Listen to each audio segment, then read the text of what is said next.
Welcome to Sleepy Love Tales, soothing romantic stories to help you relax and fall asleep. Let us know where you're listening from in the comments. If soft, heartfelt tales help you unwind, be sure to subscribe so you never miss a moment of calm. Now, let's begin tonight's story. The Duchess of Great Jones Street. The heat in Mrs. Astor's ballroom on Great Jones Street was a physical presence.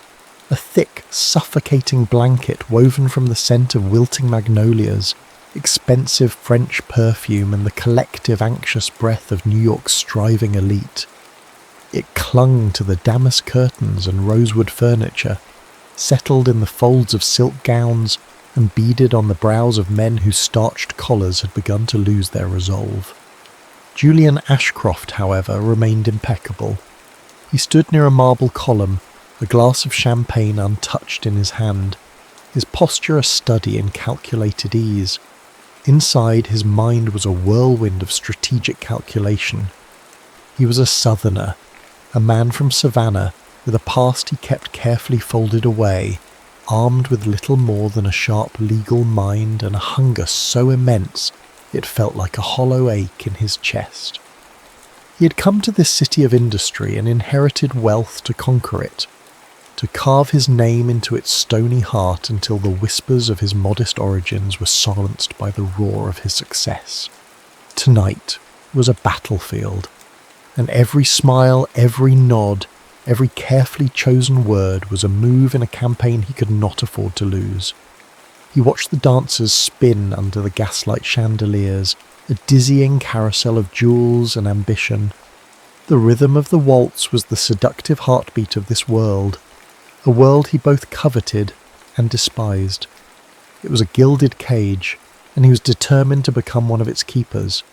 Then she appeared, and the rhythm of the room seemed to falter. Eleanor Pembroke. They called her the Duchess of Great Jones Street, a title bestowed with a mixture of admiration and mockery. She was not a confection of lace and simpering smiles. Her gown of deep sapphire silk was elegant but severe, her dark hair coiled in a simple regal knot at the nape of her neck. It was her posture that arrested him, the straightness of her spine, the directness of her gaze. She did not drift through the crowd, she navigated it.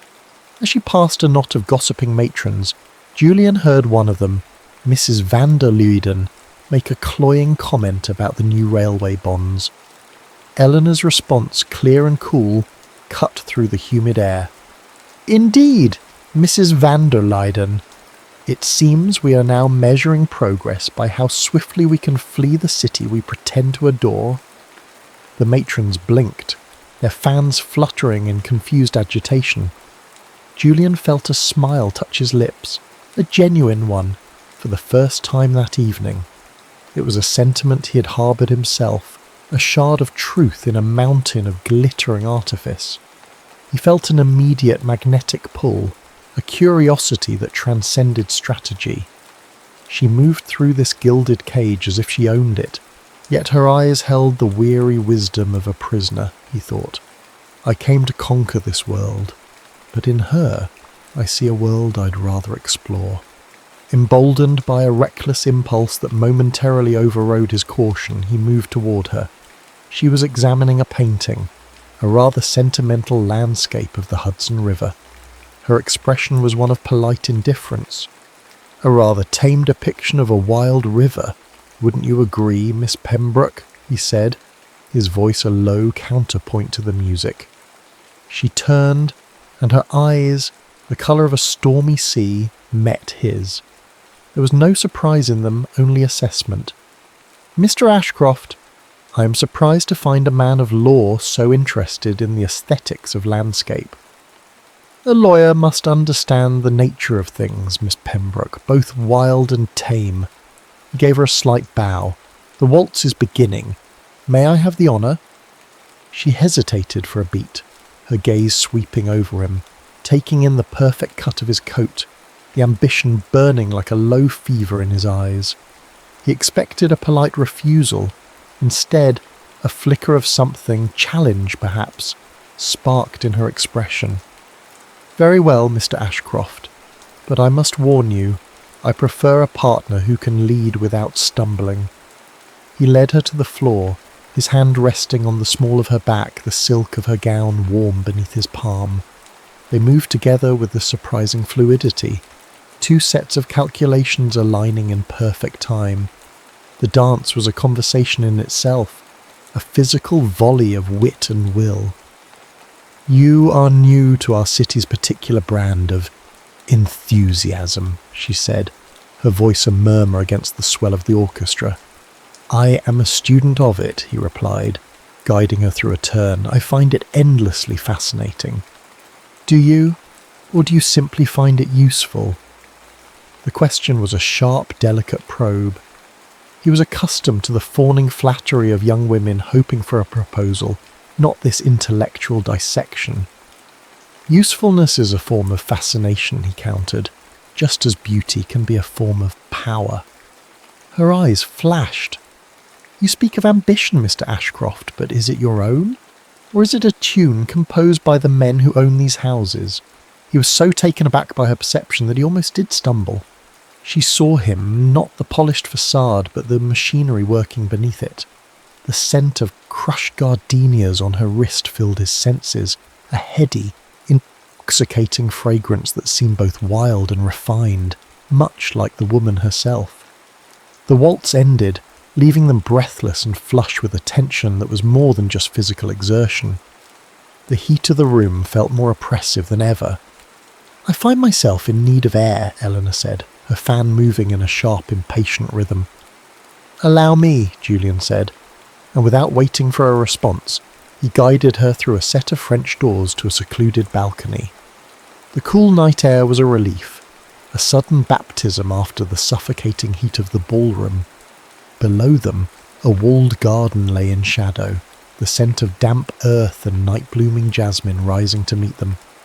For a long moment, they stood in silence, the distant music a muted thrum.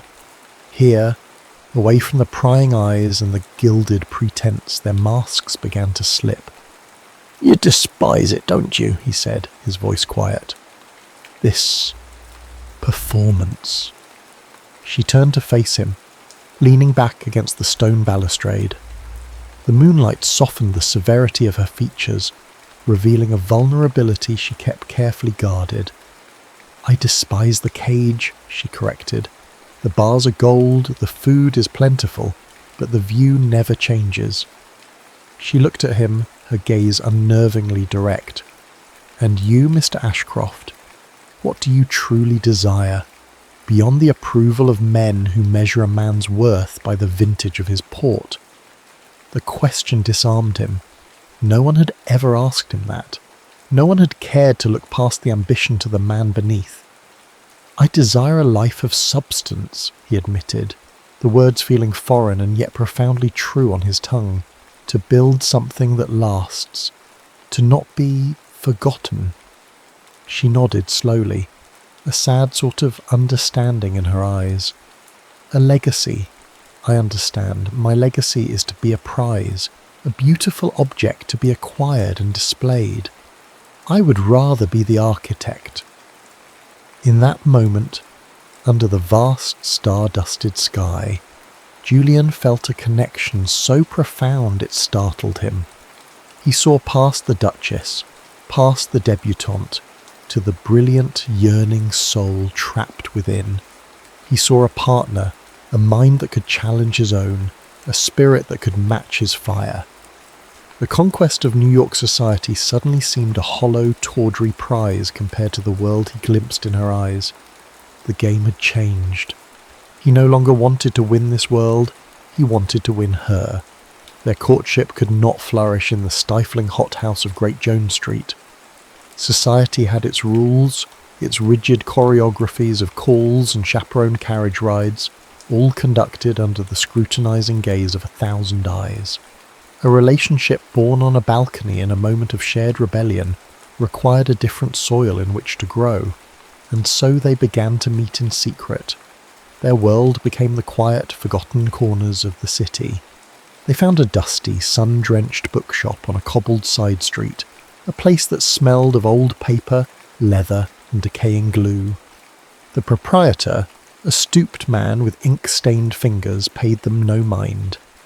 Accustomed to lovers of all sorts seeking refuge amongst his silent, towering shelves. Here, surrounded by the thoughts of dead poets and radical philosophers, Eleanor was transformed. She was no longer the icy Duchess, but a woman alive with intellectual fervour.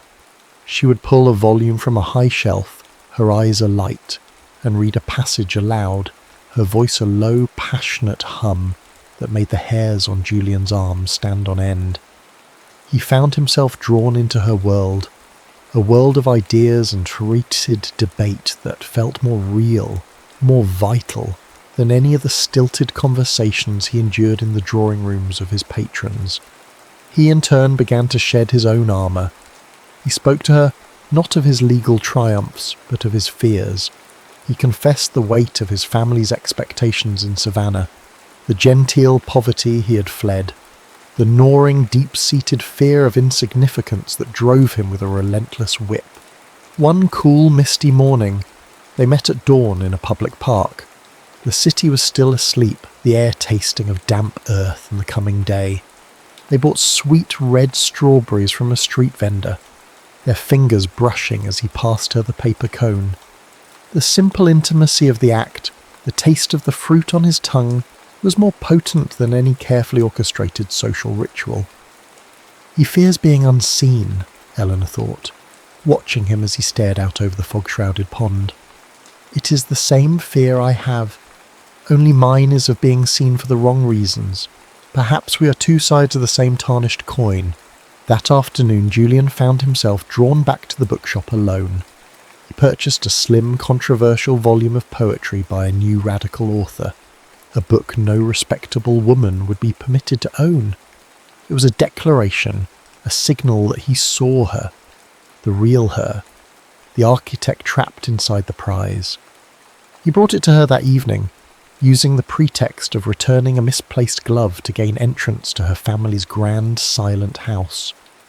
He found her in her private sitting room, a space that defied the Pembroke family's opulent aesthetic. It was a room of books, not embroidery hoops. Volumes were stacked on every available surface, their spines cracked, their pages filled with her own spidery annotations. It was her sanctuary, her rebellion. He presented the book to her. She took it, her breath catching as she read the title. Her eyes lifted to his, wide and luminous in the soft lamplight. "How did you know?" she whispered. "Because I have been listening," he said softly. Their hands touched over the cover, a current of understanding passing between them, a silent acknowledgement of their deepening bond. He could feel the fine tremor in her fingers. The air in the room grew thick, charged with unspoken words, with the potent, terrifying intimacy of being truly seen. "With you," he confessed, his voice rough with an emotion he could not name. "The air is clearer. I feel I can finally breathe." She looked from the book to his face, her expression a mixture of awe and trepidation. He saw the walls she had so carefully constructed begin to crumble, and in their place a raw, aching vulnerability. He closed the small distance between them, his hand coming up to cup her cheek. Her skin was like cool silk. He kissed her. It was not a kiss of demanding passion, not the kiss of a suitor claiming his prize. It was a kiss of profound recognition, of reverence. It was slow and gentle, a question and an answer in one. Her lips, at first hesitant, softened under his, parting with a sigh that seemed to carry all the weight of her lonely rebellion. He tasted the faint sweetness of tea and the sharper, more intoxicating flavour of her own unique essence. It was a kiss that promised not conquest, but sanctuary. A promise of what could be in a world of their own making, far from the gilded cage of Great Jones Street. The city's social season, relentless as the tide, pulled them back into its orbit. The quiet intimacy of the bookshop and the dawnlit park felt a world away, a half-remembered dream. Now the tone was menacing, claustrophobic. The air, once thick with perfume, was now thick with suspicion and the chill of impending ruin. A persistent autumn rain streaked the windows of carriages and grand houses, mirroring the turmoil that was brewing. The epicentre of their undoing was a masquerade ball, a lavish affair hosted by a family whose new money was still in need of the polish of old associations. The masks, meant to be a playful conceit, instead provided a false sense of security, a shield for clandestine behaviour and whispered malice. Julian felt the familiar pressure settle on him as he entered the glittering ballroom, his carefully constructed ambition reasserting its claim. He had made progress. Influential men now sought his opinion, their daughters his attention. The prize was so close he could taste it. Eleanor was there, a silver mask concealing her features, but he would have known her anywhere by the proud set of her shoulders. She looked like a goddess of the hunt, Artemis trapped amongst mortals. Throughout the evening he was aware of her, a magnetic pole he tried and failed to ignore. He was also aware of another man, a powerful and persistent suitor named Alistair Finch, whose advances she had consistently and publicly rejected. Finch was a man of immense wealth and brutish charm, unaccustomed to being denied. Julian saw Finch corner her in a secluded alcove, partially hidden by a large potted fern. He saw the aggressive set of Finch's body, the way he loomed over her. Julian's instinct screamed at him to intervene, but he was trapped in a conversation with a senior law partner, a man whose patronage was crucial to his ascent. He told himself Eleanor could handle it. She was the Duchess, after all. He was wrong. In the shadows of the alcove, Finch, emboldened by wine and the anonymity of his mask, forcefully kissed her. It was an act of possession, a punishment for her defiance. Eleanor shoved him away, her body rigid with fury, her mask askew, but the damage was done.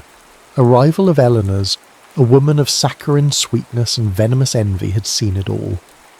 With a quiet, triumphant smile, she slipped away to ensure the moment was witnessed by the most influential gossips in the room. The story twisted as it travelled, gaining a life of its own. By the time it reached Julian, whispered behind a silk fan, Eleanor was no longer the victim but the perpetrator, a wanton woman of loose morals caught in a common tryst. "They call her the Duchess," one woman tittered, "but it seems her blood is not so blue. Caught like a common strumpet." Julian felt the blood drain from his face. He looked across the room and saw the aftermath. He saw Eleanor standing alone, her mask now fully removed, her face pale and distressed. He saw Finch, preening amongst his friends. And worst of all, he saw his patrons, the architects of his future, watching him. Their expressions were cold, questioning. They were watching to see which side he would choose, the tarnished debutante or the world of power and acceptance she had so often scorned. His ambition, that ravenous beast he had fed for so long, reared its head and roared. His heart screamed for him to go to her, to stand by her side, to be the man he was in the quiet of her sitting room. But his mind, the sharp, strategic mind that had brought him this far, saw only the ruin. He saw the doors of influence slamming shut, the partnerships dissolving, the years of striving turning to dust. In a moment of devastating, soul-crushing self-preservation, he turned away. He gave a slight, almost imperceptible shake of his head to his patron, a silent disavowal. Then he walked in the opposite direction, leaving Eleanor to face the whispers alone. The fallout was swift and brutal. Eleanor was ostracised. Invitations ceased. Carriages that once stopped at the Pembroke residence now hurried past. Her family, mortified and uncomprehending, retreated into a state of shocked seclusion. Julian, meanwhile, got everything he thought he wanted. He was praised for his sound judgment. He was invited to intimate dinners, to brandy-fueled backroom meetings where the real business of the city was conducted. He had won, but the victory felt like ashes in his mouth. The conversations were meaningless, the champagne tasted of bile. every laugh felt like a betrayal. The silence from Eleanor was a deafening roar that filled every moment of his hollow triumph. He would stand at his window late at night, the relentless rain weeping against the glass, and see her face in the reflection. He saw her distress, her shock, her ultimate devastating realization that he, the man who had promised her a clear air to breathe, had been the one to suffocate her. I sold my soul for a glass of champagne and a well-placed smile, he thought, the words a bitter litany in his mind, and the cost was her. The days that followed were a blur of hollow victories for Julian. He moved through the gilded world he had so desperately sought, a ghost at a feast. The weight of his cowardice was a physical thing, a stone in his gut. He was tormented by the memory of Eleanor's face in that moment of abandonment, the flash of disbelief, the chilling heartbreak in her eyes before her mask of icy indifference slammed back into place. The turning point came not in a grand ballroom, but in the smoky, leather-bound confines of his gentleman's club. He overheard Alistair Finch holding court by the fireplace, boasting of his conquest. Finch spoke of Eleanor with a casual, proprietary cruelty, painting a lurid picture of a willing, even eager participant. He was stealing not only her reputation, but the truth of their connection, twisting it into something ugly and cheap. A white-hot rage, pure and cleansing, burned through Julian. It incinerated the carefully constructed walls of his ambition, leaving only the raw, undeniable truth. He loved her. He loved her intelligence, her fire, her infuriating defiance, and he had sacrificed her for the approval of men he despised. In that moment, reputation be damned. His soul was not worth the price of their acceptance. He strode across the room, his movements so abrupt that conversations faltered. He stopped before Finch, his voice low and shaking with suppressed fury. "You're a liar, Finch, and a coward." The room fell silent. Finch, stunned, sputtered a denial. "Ashcroft, you're drunk." "I am painfully seared," Julian said, his voice ringing with a clarity that cut through the haze of cigar smoke. "You will retract your slanderous statements about Miss Pembroke. You will apologise to her, and you will do it publicly, or I will see you ruined. I will use every ounce of legal knowledge I possess to dismantle your family's business, brick by rotten brick. Do you understand me?" It was social suicide. He was denouncing a powerful man, defending a fallen woman, and in doing so severing every connection he had so carefully cultivated. He felt the cold, judgmental eyes of his former patrons on him, but for the first time in months he felt clean. It was a rebirth. He left the club without a backward glance and stepped out into the night. A torrential rain was falling, a storm that mirrored the tempest in his soul. He didn't hail a carriage. He walked, letting the cold, driving rain soak him to the bone as if it could wash away the stain of his betrayal. He walked all the way to Great Jones Street, to the grand, silent Pembroke house. He had no idea if she would see him, if she would even open the door. He was prepared to stand on her doorstep all night, to beg, to lay his broken pride at her feet. He raised his hand and knocked. The sound was swallowed by the storm. He knocked again, harder. After a lifetime of waiting, the door opened a crack. A servant peered out, then, recognizing him, tried to shut it. "Please," Julian said, his voice raw. "Tell her I am here. Tell her I will not leave." He waited, rain dripping from his hair, his heart pounding against his ribs. Then the door swung open. Eleanor stood there, wrapped in a simple woolen shawl, her face pale and impassive in the dim light of the hall. She looked at his drenched, pathetic form, and for a moment he saw a flicker of the old fire in her eyes.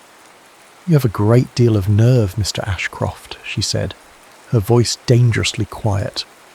"I know," he croaked. "Let me in, Eleanor, please." She hesitated, then stepped back, allowing him to enter. He dripped onto the marble floor of the grand foyer, a place he had once entered with such calculated confidence. She led him not to one of the formal receiving rooms, but to her sitting room, the sanctuary of books he had once breached with a gift of poetry. A small fire flickered in the hearth, casting long dancing shadows. The air between them was thick with unspoken words, with weeks of pain and longing. "What do you want?" she asked, her arms crossed, her body a fortress. "Forgiveness," he said, his voice breaking, "though I don't deserve it." And then the storm broke. The argument that erupted was a hurricane of accusations and confessions, of fury and betrayal. She threw his cowardice in his face, her voice rising with every carefully hoarded ounce of pain. He did not defend himself. He absorbed every word, every verbal blow, accepting it as his penance. "You left me there," she cried, her voice finally cracking, tears streaming down her face. "You watched them tear me apart and you walked away." "I know," he said, stepping closer, his own tears mixing with the rain on his face. "And I have been in hell every moment since, a hell of my own making. I chose the cage, Eleanor. I chose the cage over you, and it was the most damnable mistake of my life." His confession, his utter brokenness seemed to drain the anger from her, leaving a vacuum of raw, aching need in its place. The fury and pain had burned away all the artifice, all the masks, leaving only the two of them stripped bare and shivering in the ruins. He reached for her. His hands not gentle at first, but desperate, framing her face, his thumbs wiping at her tears. He looked at her as if memorizing every line, every freckle, as if he could erase the memory of his absence with the intensity of his gaze. The scent of rain on his coat mingled with the scent of her skin, a perfume of storm and sorrow. His mouth crashed down on hers. It was a bruising, desperate kiss, a clash of teeth and tongues, a battle for absolution. It was not a kiss of reverence. It was a kiss of raw, agonizing need. She resisted for a moment, her hands pushing against his chest, and then, with a sob, she surrendered, her arms wrapping around his neck, pulling him closer. This was not a reunion. It was a claiming. His hands moved over her, frantic, tracing the lines of her neck, her shoulders, the curve of her back. He was relearning the geography of her, a land he had willingly abandoned and now desperately sought to reclaim. Clothes were not so much removed as torn away, a frantic shedding of propriety and pain and lonely nights. The buttons of her dress gave way under his fumbling fingers, his mouth leaving a trail of fire down her throat. He lifted her, her legs wrapping around his waist, and pressed her against the cold, solid wall. Her gasp turned into a moan as he moved with her, a powerful, deliberate act of reclaiming their lost ground. There was no gentleness in it. Not yet. It was a staking of a claim on a future he had almost thrown away. Their bodies found a desperate, perfect rhythm, part apology, part worship. Every shared breath, every movement that brought them closer, was a wordless promise that settled deep within her soul. "I am here. I will not leave you again." Her body arched to meet his, her nails digging into the slick, tense muscles of his back, scoring the skin in a desperate attempt to pull him into deeper connection. The flickering firelight danced over their slick skin, casting them as pagan figures in some ancient rite of atonement and desire. Her release was a shattering cry that was both pleasure and catharsis, a sound that broke the last of his restraint. He followed her into the abyss, his own release a groan of utter, abject surrender.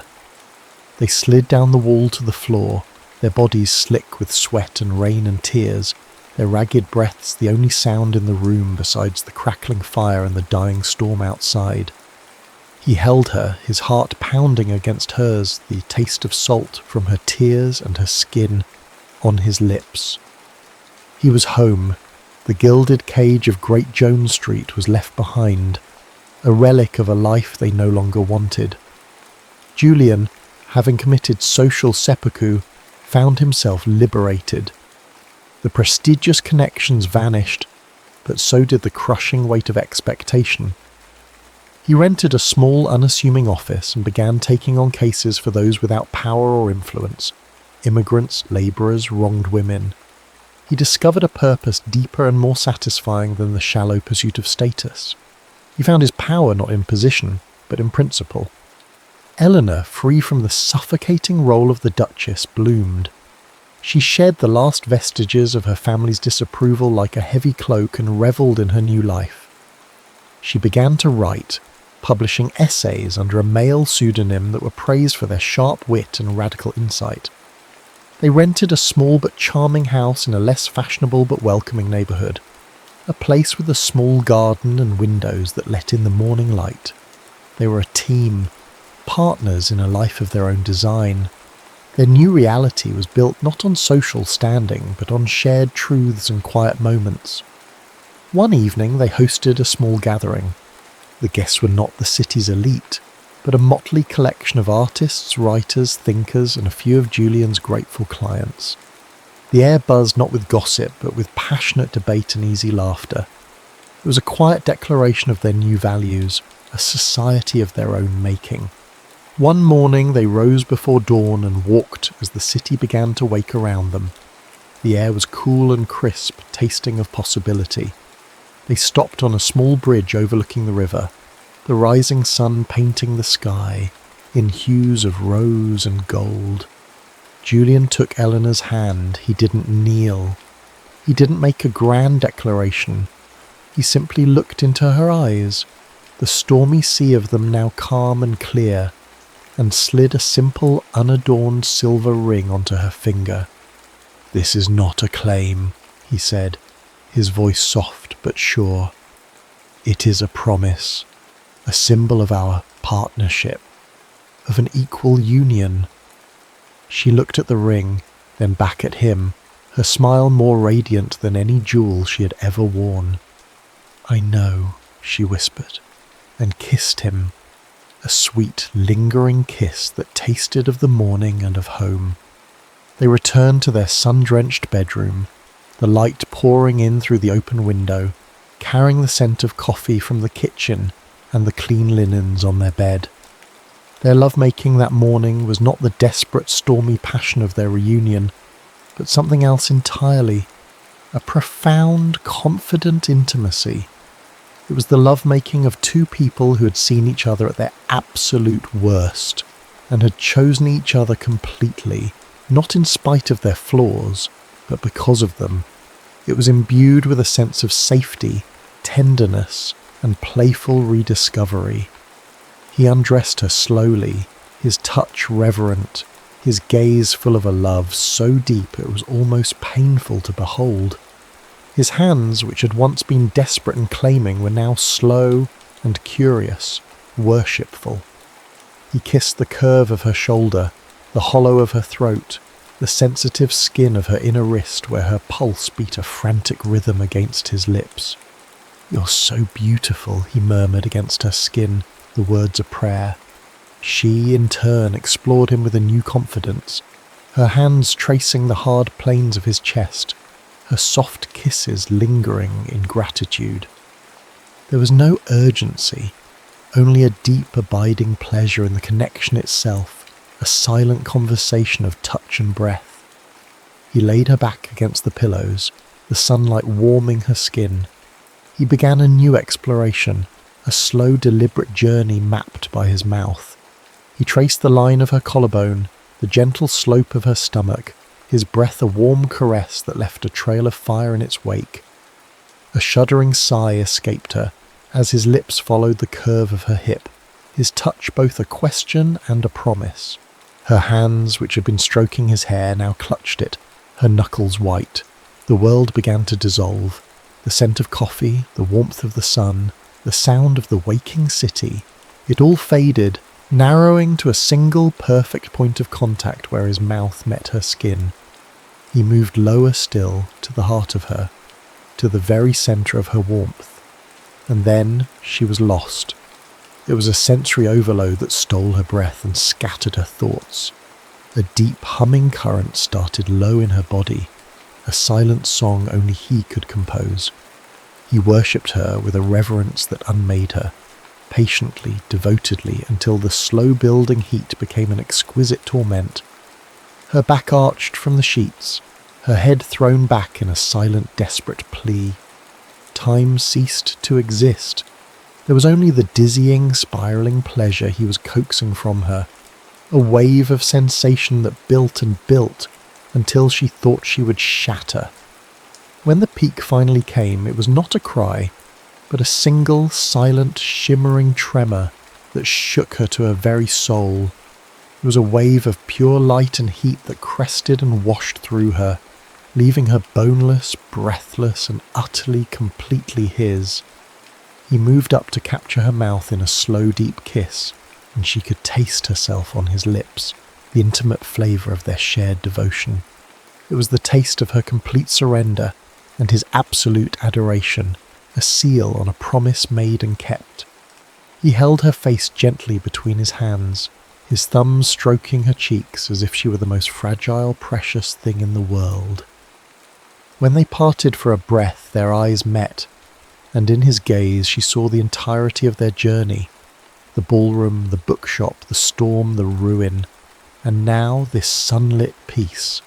With a gentleness that made her want to weep with gratitude, he shifted, his body covering hers like a warm, welcome blanket.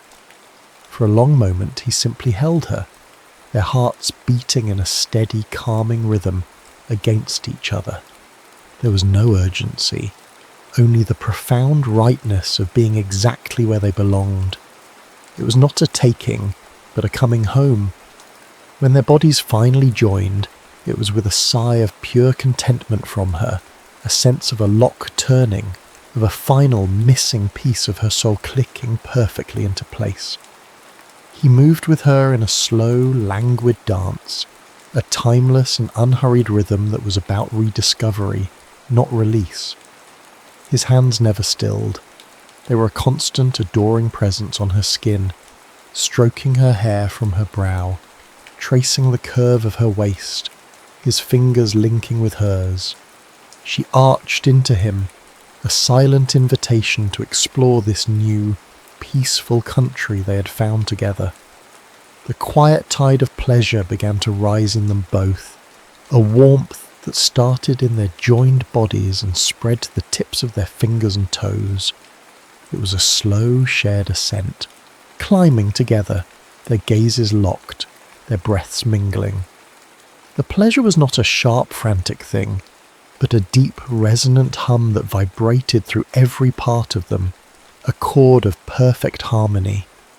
Their shared climax was not a shattering cry, but a soft, exhalant pulse, a quiet tremor that passed from his body to hers and back again, a peaceful and absolute completion that bound them in its gentle, shimmering afterglow.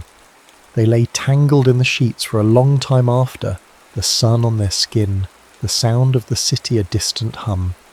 Soon her breathless sighs gave way to soft, easy laughter, a sound of resilient, hard-won joy that filled the small sunlit room, and so they built their kingdom, not of marble and gold on a fashionable street, but of quiet moments and shared truths, a love that was not a prize to be won, but a harbour to be reached together.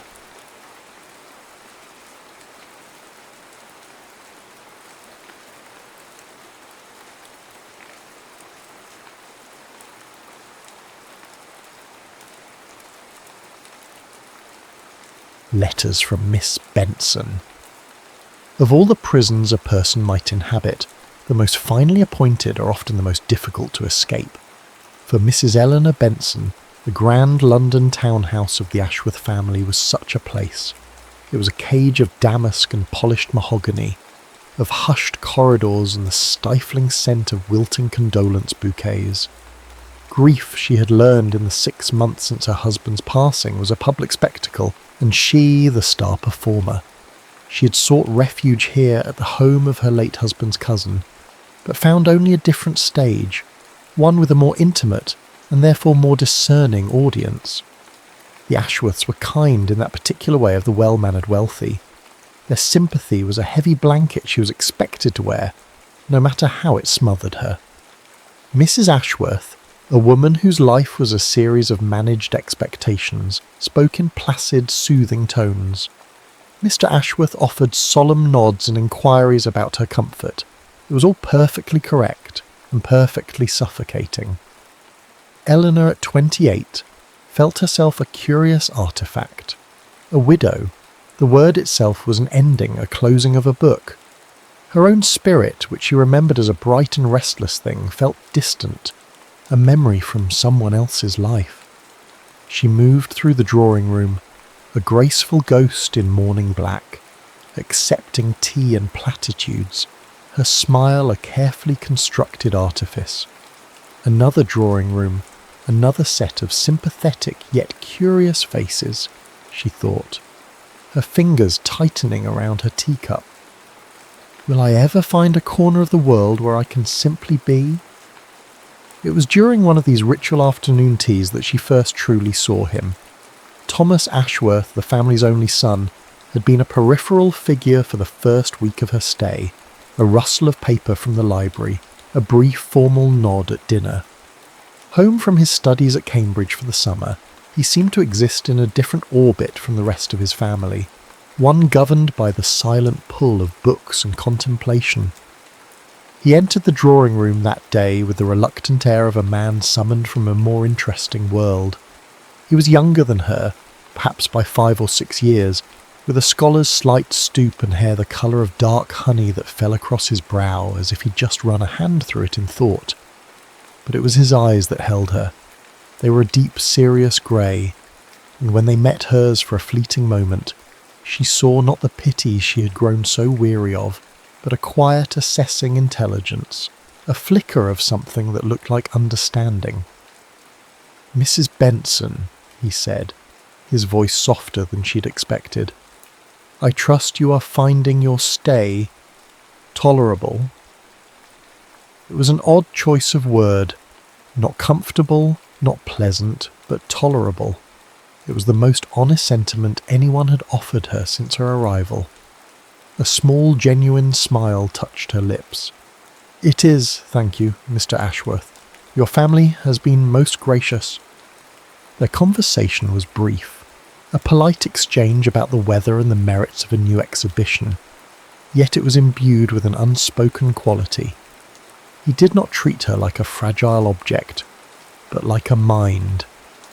When his mother called him away to speak with another guest, he gave Eleanor a small, almost imperceptible bow, his gaze lingering for a second longer than necessary. Later that evening, seeking escape from the well-meaning but draining society of the drawing room, Eleanor found her sanctuary, the Ashworth Library. It was a room that felt sacred, a cathedral of the written word. 2 stories of floor-to-ceiling shelves were packed with leather-bound volumes, their gilded spines gleaming in the soft gaslight. A large fireplace stood cold and silent, and the air was thick with the holy scent of leather, paper, and time.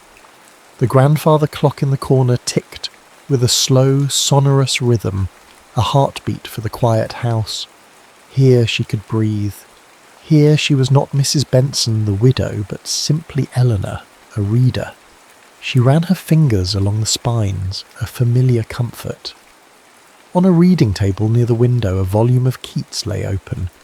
Drawn to it, she saw that the margins were filled with faint pencil markings, a delicate, scholarly script. It was Thomas's. A thing of beauty is a joy forever. As loveliness increases, it will never pass into nothingness. Beside the line he had written, "But does it? Or does memory make it so? The beauty is not in the thing itself, but in our capacity to hold it, a fragile vessel." Eleanor's breath caught. It was a thought she had entertained herself in the lonely hours of the night, watching the ghost of her own happiness flicker and fade. His notes were not mere academic observations, they were conversations with the poet, with the ideas themselves. She read on, tracing the path of his mind through the odes and sonnets. He was thoughtful, sensitive, and possessed a touch of melancholy that resonated with her own. In his silent written world he was more present, more real, than he'd been in the drawing room. A feeling of connection, sharp and unexpected, pierced through the fog of her grief. Here was a mind that echoed her own solitude. Before she could reason herself out of it, a daring impulse seized her. She scanned the shelves until she found a collection of essays by Emerson, a favourite of hers. She opened it to a passage on friendship and the solace of intellectual companionship. Taking a small folded piece of notepaper from a pocket she had sewn into her dress for just such private thoughts, she wrote a single line, a quote from a poem she knew well. She did not sign her name. She simply wrote, "In the quiet of these pages, a silent conversation may begin." She tucked the note inside, leaving the book on the table beside his Keats. As a bookmark, she placed within the pages a single pressed pansy she had kept from a bouquet, its velvet face a deep, thoughtful purple. Her heart hammered against her ribs, a wild, unfamiliar rhythm. It was a reckless, foolish gesture. But as she slipped out of the library, the grand clock chiming the hour, she felt the first flicker of her own spirit returning. Drawn out by the promise of a conversation with a man she had only just met, yet felt she somehow already knew. 2 days passed in a state of quiet agitation for Eleanor. She moved through the prescribed rituals of the Ashworth household, but her mind was elsewhere, circling back to the library, to the book, to the note. She both craved and dreaded its discovery. Had he found it? Had he dismissed it as a parlour-maid's fancy? The uncertainty was a low, humming current beneath the placid surface of her days. On the third morning she entered the library, her heart a-flutter. The volume of Emerson was no longer on the reading table. A pang of disappointment, keen and sharp, struck her. It was foolish, she chided herself. A game for a younger, freer woman. As she turned to leave, her eyes fell upon a different book, placed deliberately in the centre of the table. A copy of Elizabeth Barrett Browning's Sonnets from the Portuguese. It was not a book she had seen there before. With trembling fingers, she opened it. Tucked within the pages, just beside Sonnet 43, "How do I love thee? Let me count the ways," was a piece of creamy, thick notepaper folded neatly. His script was as she remembered it from the margins, precise and elegant. "A conversation requires a response. I did not know these quiet pages could hold such a resonant echo. You speak of solace, but you have offered a spark. I confess I have spent 2 days rereading Keats and found him lacking. He speaks of beauty, but not of the surprise of finding it where one least expects it." He had signed it simply, T.A. A warmth spread through Eleanor's chest, a slow blooming heat that had nothing to do with the summer sun slanting through the tall windows.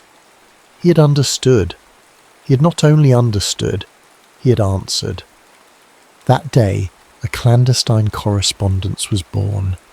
It became their secret ritual, a hidden current of life running beneath the stately, predictable flow of the Ashworth home. They never spoke of it, not directly. They never acknowledged the letters, but their existence coloured every interaction. The library became their post office. She would leave a volume of George Eliot for him, with a note tucked inside discussing the moral complexities of Dorothea Brooke, and find in return a slim volume of philosophical treatises with a letter that confessed his own anxieties about his scholarly future, a future his father saw as a respectable but ultimately fruitless pursuit. "I find myself writing for an audience of one," Thomas wrote in one letter, "hidden within a dusty history of the Roman Empire. Your thoughts are the echo to my own, but an echo that clarifies the original sound. My father wishes me to pursue law, to be a man of consequence. But what consequence is there in a life unexamined? You, I think, understand that." Eleanor, her hands pressed against the cool paper, felt a profound sense of being seen. Her late husband, a good man in many ways, had loved her as one loves a beautiful possession. He had never sought to know the landscape of her mind. With Thomas, she felt as though he were exploring it alongside her, with gentle curiosity and profound respect. She responded with a vulnerability that startled her, hiding her letter in a book of botanical drawings. "You speak of books, but you have opened a page in my own heart I thought was closed forever. I too knew a life of prescribed consequence. A wife's duty is to be a mirror, reflecting her husband's world. I am only now discovering that the mirror has a life of its own behind the glass." This written intimacy began to bleed into the fabric of their days. Their glances across the dinner table became freighted with shared secrets. A simple question from him about a book she was reading would feel like a continuation of their silent conversation. He began leaving small, tangible tokens with his letters. A perfect world seashell, still smelling faintly of salt and sea, a sprig of lavender from the garden, and once a rare wildflower, its petals the colour of a twilight sky, pressed between the pages of his note. It was a key, each gift unlocking a little more of the chamber of her heart. One evening, they found themselves alone in the garden. The sun had set, leaving the sky bruised with purple and rose. The air was thick with the scent of jasmine, a sweet, intoxicating perfume. They spoke of trivial things, the coolness of the evening, the beauty of the roses climbing the old brick wall, but their proximity was electric.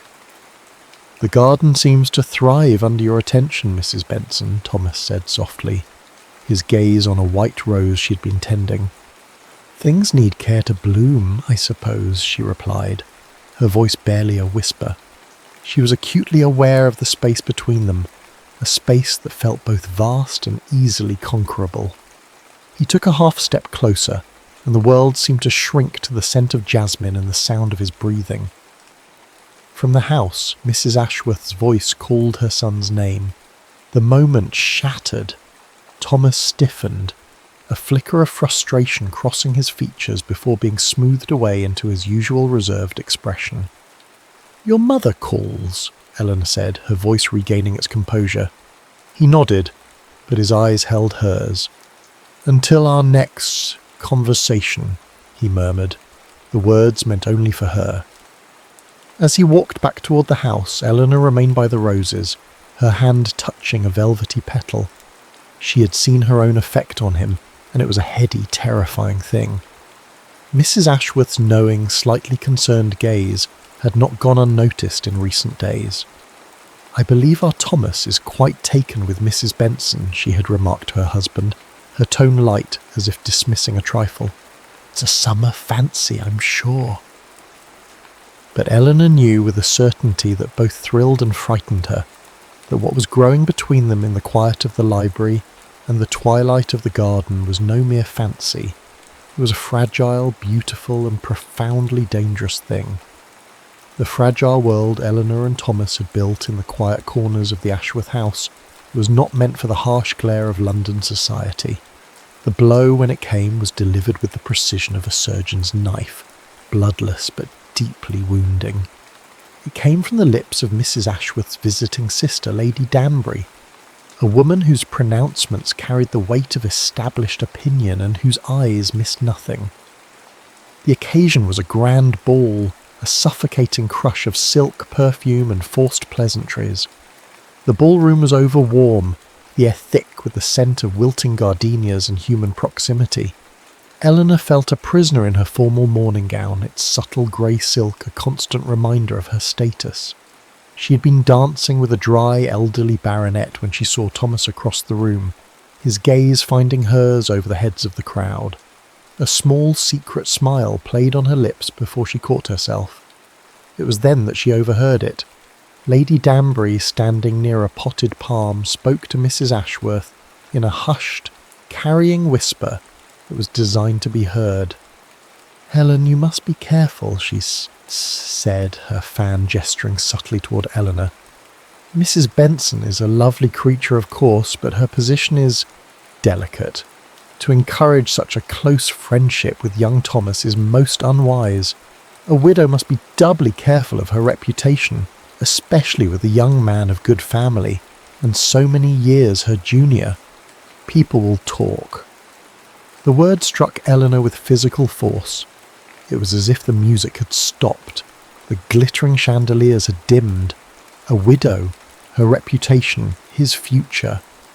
The phrases echoed in her mind, a cold litany of social truths she had foolishly allowed herself to forget.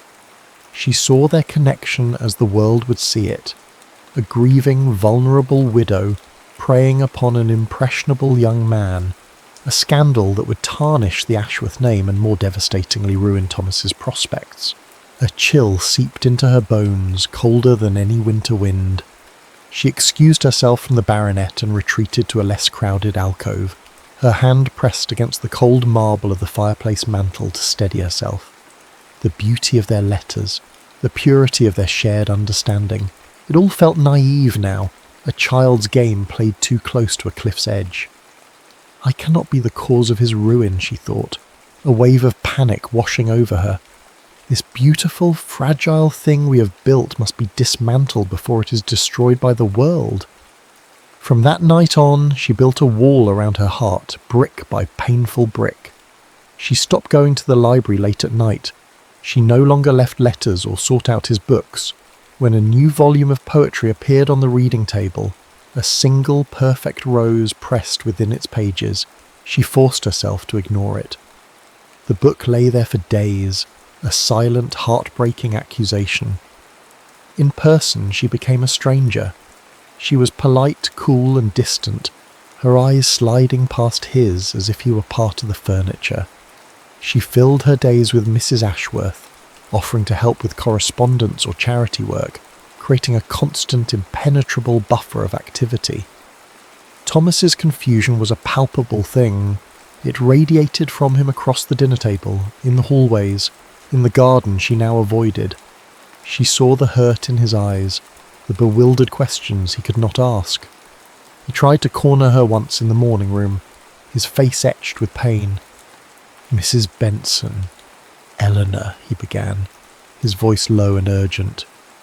"Have I offended you? Please, you must tell me." "Offended me? Of course not, Mr. Ashworth," she replied, her voice crisp and formal, refusing to meet his gaze. "I have merely been occupied. Widowhood, you see, comes with a great many duties I had neglected." It was a cruel, flimsy excuse, and they both knew it. She turned away before he could see the tears threatening to betray her resolve, leaving him standing alone, adrift in a sea of unspoken words. The house, once a sanctuary, now felt tense and oppressive.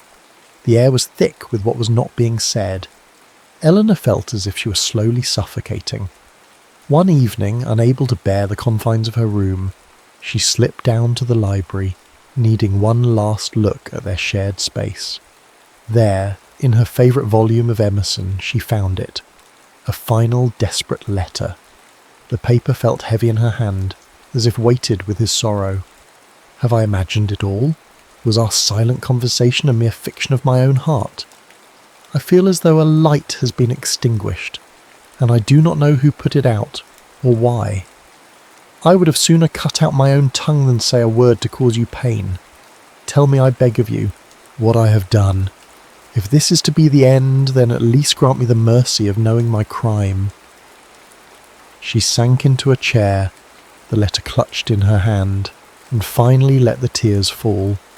The book in her lap felt like a tombstone marking the grave of their broken communication. Outside, the sky was darkening, the air growing heavy and electric. A low rumble of thunder sounded in the distance. The storm was coming. The storm broke with a theatrical fury, as if the heavens themselves were giving voice to the tempest in Eleanor's soul. Rain lashed against the tall library windows in violent wind-driven sheets, and the rumble of thunder was no longer a distant threat but a house-shaking roar. Each flash of lightning bleached the room of colour, rendering the familiar shelves and furniture stark and spectral for a heartbeat before plunging them back into the deep shadows of the gaslight. Thomas's letter was a hot brand in her hand. Grant me the mercy of knowing my crime. His pain was a mirror to her own, and the sight of it shattered her carefully constructed resolve. She could not let him believe he was at fault. She could not let their story end on a note of such cruel misunderstanding. She had to find him. She had to explain. To end things gently, honourably. To cauterize the wound so it might one day heal. Clutching the letter, she rose and moved through the darkened, silent house, the storm her only companion. She found him where she knew he would be, in the library, standing before the cold fireplace, his silhouette framed by a sudden, brilliant flash of lightning. He looked lost, his shoulders slumped in a way she had never seen. He turned as she entered, and his eyes, when they met hers, were hollowed out with grief. "Eleanor," he breathed, his voice rough. "Thomas," she began, her own voice trembling, I came to explain." She took a step forward, the letter held out like a peace offering. "It was never you.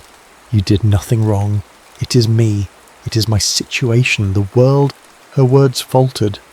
How could she explain the suffocating weight of propriety, the venom in a whispered word, the future she was so desperate to protect for him? There was talk, a warning, about us, about the impropriety of it. I will not be the cause of your ruin. I care for you too much to allow my name, my status as a widow, to tarnish your future."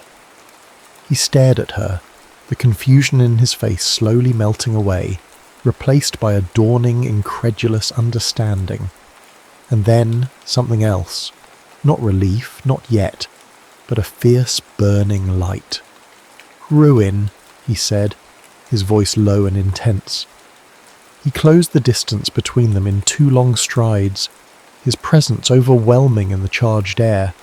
The scent of rain and old books and him filled her senses. "Do you think that is what I fear? Do you think my future is a matter of drawing-room gossip and my mother's social ambitions?" He took her hands, his grip firm, his touch sending a tremor through her entire body. The paper of his letter crumpled between their palms. "Eleanor," he whispered, his voice thick with an emotion that dwarfed the storm outside. "Do you think a whispered word from a bitter tongue could undo what these letters have built between us? The only ruin I face is a life without you in it."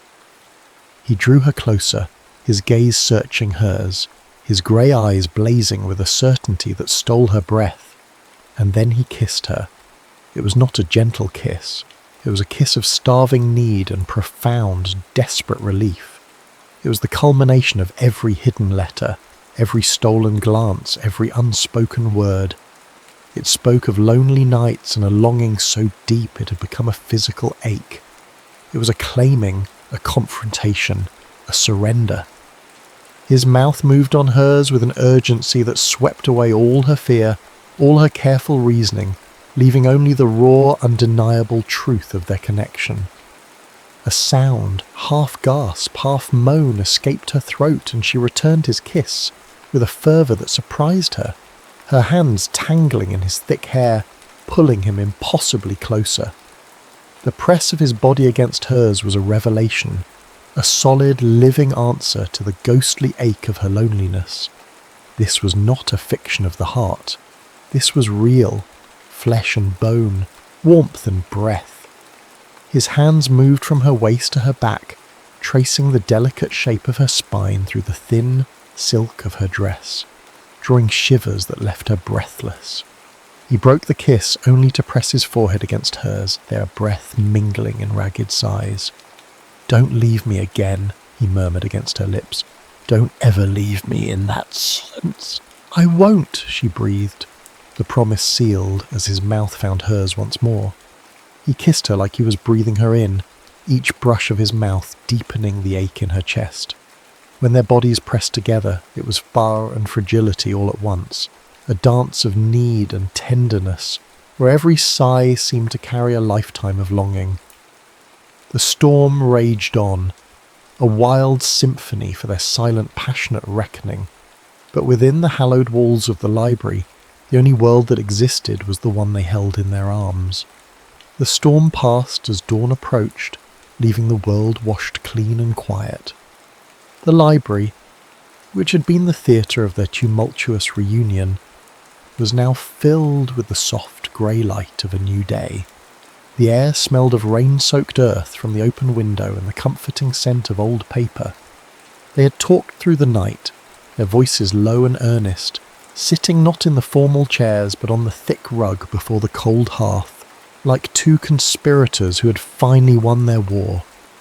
All the fears Eleanor had harboured, all the obstacles she had seen as insurmountable, seemed to shrink in the face of Thomas's quiet, unwavering resolve.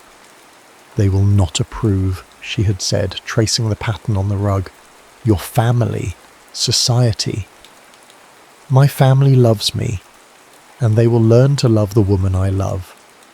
And as for society," he said, taking her hand, his thumb stroking her knuckles, "it is a construct of whispers and opinions. Our love is a thing of substance, it is real. That is all that matters."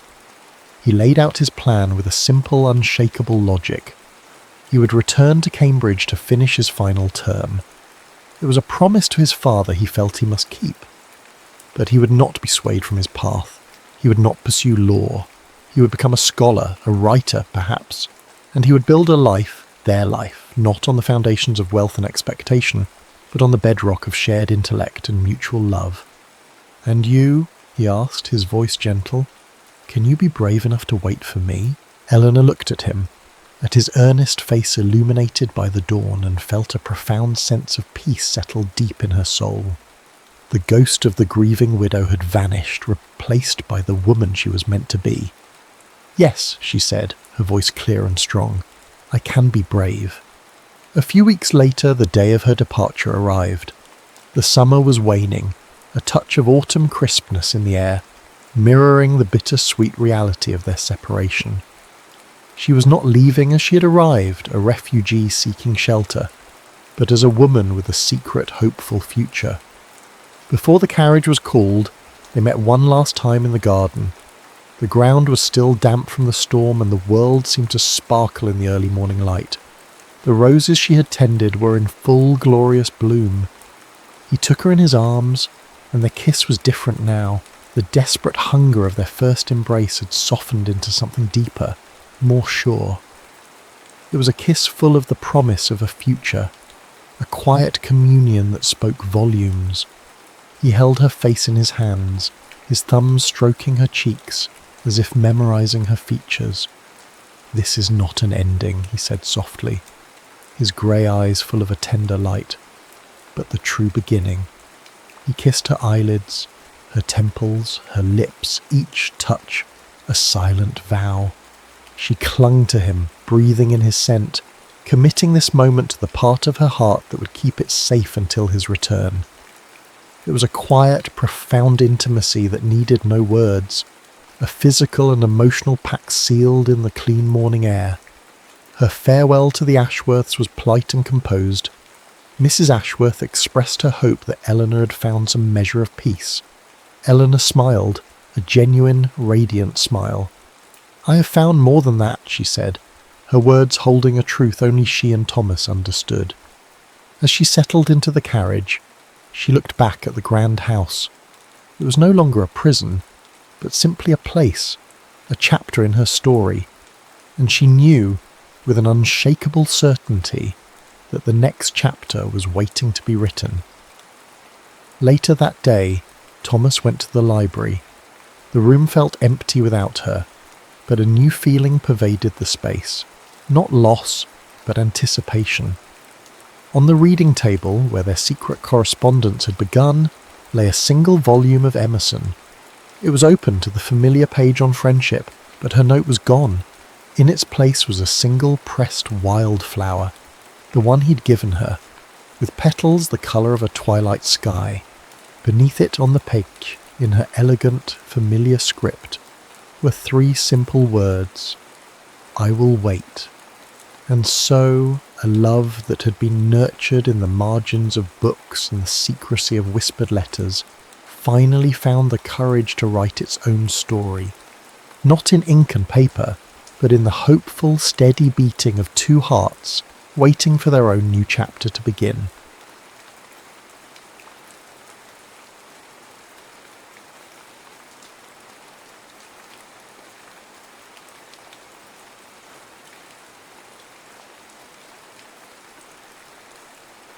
something in her smile. The world was a blizzard of pink. In Ueno Park, the cherry blossoms had reached their zenith, a transient, almost violent explosion of beauty that painted the air itself in soft hues. Petals drifted on the April breeze like perfumed snow settling on the shoulders of laughing families, clinging to the dark fabric of lovers' coats, and dusting the surface of Shinobuzu Pond with a delicate, fleeting film. To Kenji Tanaka, the scene was a masterpiece of composition, a perfect frame. Yet he felt nothing. He moved through the jubilant crowds with the practiced detachment of a seasoned photographer, his Nikon a cool metallic shield against the world's relentless joy. At 32, Kenji was gifted, his eye for light and shadow preternatural, but his heart was a shutter closed tight. A recent bitter breakup had scoured him clean of sentiment, leaving him creatively numb and personally adrift. The city, his lifelong muse, now felt like a stranger. In an attempt to rekindle some flicker of connection, he had begun a personal project he called Anonymous Souls of Tokyo, a series of portraits of strangers, stolen moments of their lives captured on his sensor. It was a kind of penance, an exercise in trying to feel something, anything again. He saw businessmen in sharp suits looking lost, young women with defiance in their eyes, old men whose faces were maps of forgotten streets. He captured them all with technical brilliance and emotional distance. They were subjects, pixels, nothing more. He was composing a visual symphony of loneliness in the heart of one of the world's most crowded cities. Then he saw her. She was standing alone, slightly apart from the throng that gathered beneath the most resplendent of the sakura trees. She was not posing, not angling for a selfie, not performing for an invisible audience. Her attention was wholly directed upwards, at the canopy of pink and white. And on her face was a smile. It was not a wide, performative grin. It was a quiet, private sunrise, a gentle, unself-conscious bliss that seemed to illuminate her from within, curving her lips in a way that spoke of a deep, simple joy. Yet within that luminescence, Kenji perceived a flicker of something else. A story, perhaps a melancholy one, that made the joy all the more profound for its existence. It was a smile that didn't erase sorrow, but bloomed in spite of it.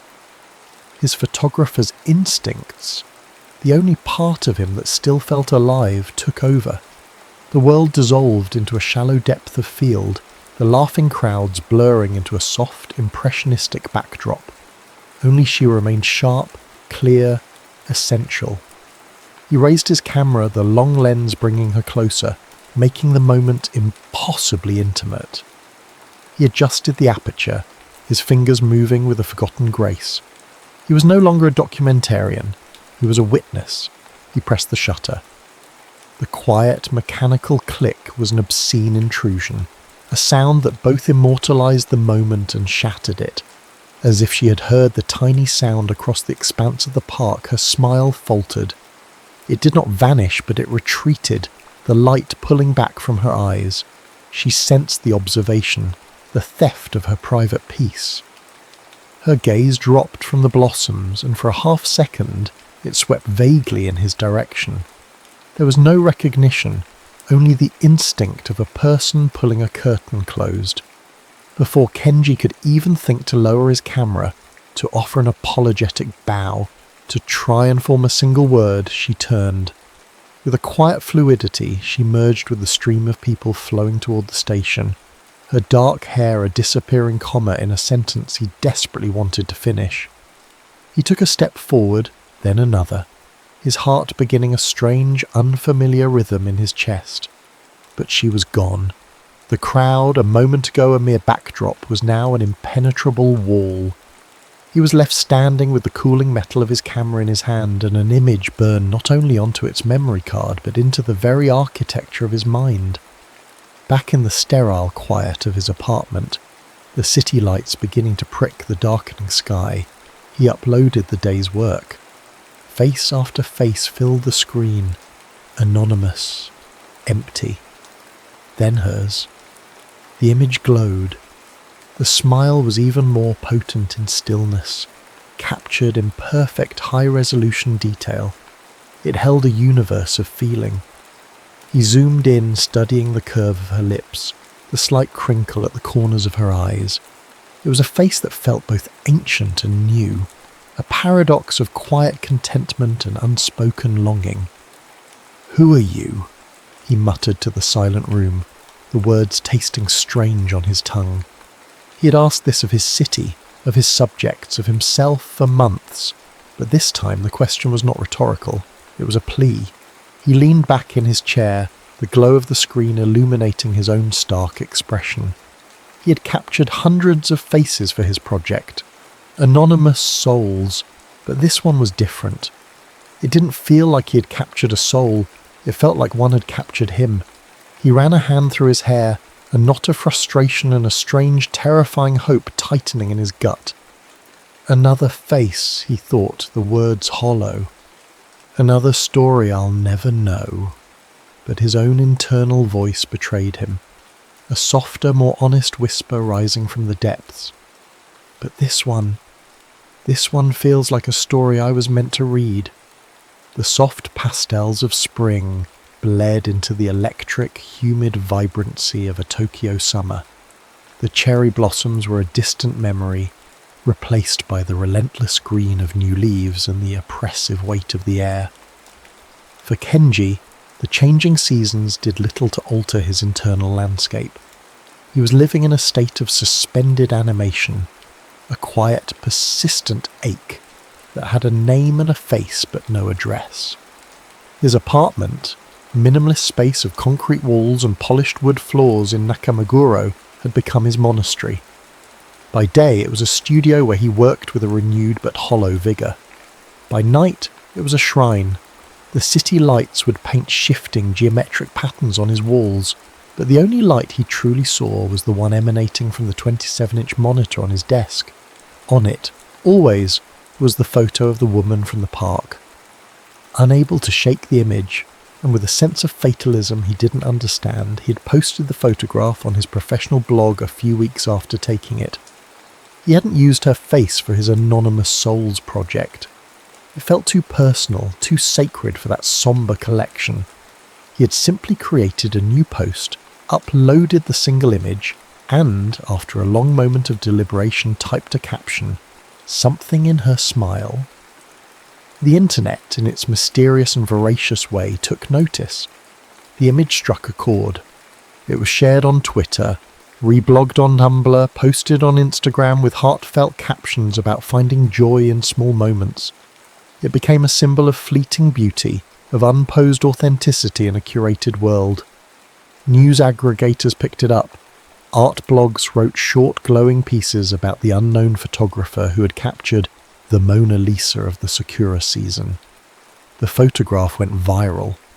It was an anonymous sensation, a ghost in the machine that everyone felt they knew. Fueled by a strange mixture of the public's interest and his own deepening fixation, Kenji made a few tentative efforts to find her.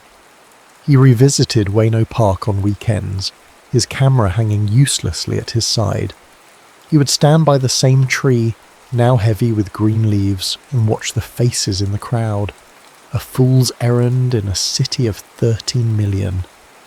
He wandered through different neighborhoods, Shibuya, Shinjuku, Ginza, his eyes scanning, searching, for a smile that he knew he would recognize anywhere.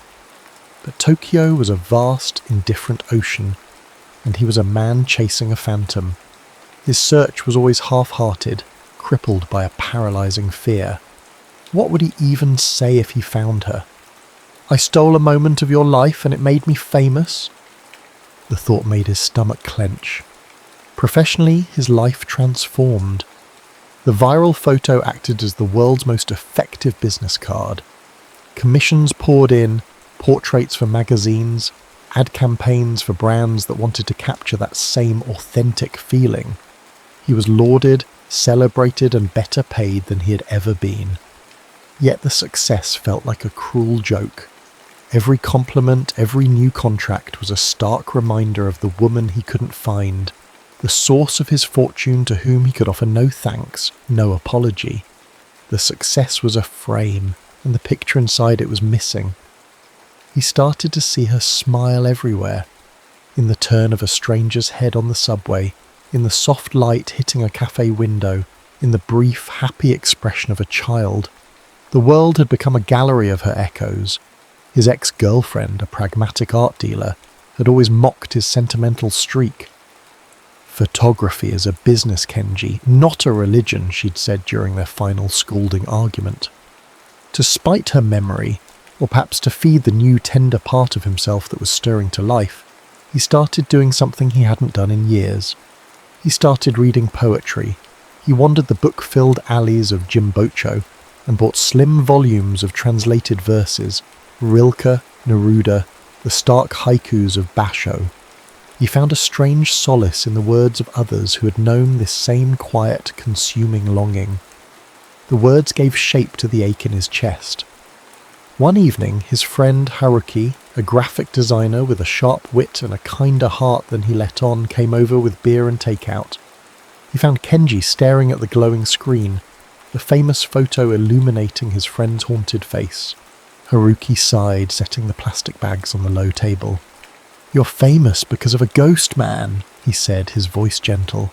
"The photo is beautiful, a masterpiece even. But that's all she is now, a picture. Maybe you should just let her be a beautiful memory." Kenji finally looked away from the screen, his eyes adjusting to the dim light of the room. "What if she's not a memory?" he asked, his voice low. "What if she's a question I'm supposed to answer?" Haruki popped the top on a beer and handed it to him. "And what if you find her, and the answer is just, she was having a good day? What then?" Kenji took a long drink, the cold liquid doing nothing to cool the suffocating feeling in his chest. He looked back at the screen, at the blue digital glow of the photograph that had become the sole source of light in his life. He didn't have an answer. All he had was the image, and the unshakable feeling that his life had been irrevocably cleaved into two distinct eras, before the smile and after. Autumn arrived and painted Tokyo in sombre, magnificent hues. The oppressive humidity of summer broke, replaced by a crispness that carried the scent of wood smoke and ginkgo leaves. The city seemed to breathe a collective sigh of relief, settling into a quieter, more contemplative mood. It was a season that suited Kenji's heart. His obsession had not faded, but it had changed. The frantic, searching quality had mellowed into a kind of gentle melancholy, a companion he had learned to live with. He no longer scoured crowds for her face. Instead, he sought out quiet places, the places where he imagined a person with a smile like hers might find solace. Temple gardens, small art galleries, and most frequently, the backstreet cafes of Jimbocho, the city's book district. One Tuesday evening, the sky opened up, a steady, drumming rain washing the neon glow of the city into long, slick ribbons on the pavement.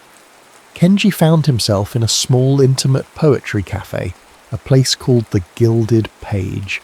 The air inside smelled of old books, brewing hojicha tea and damp wool.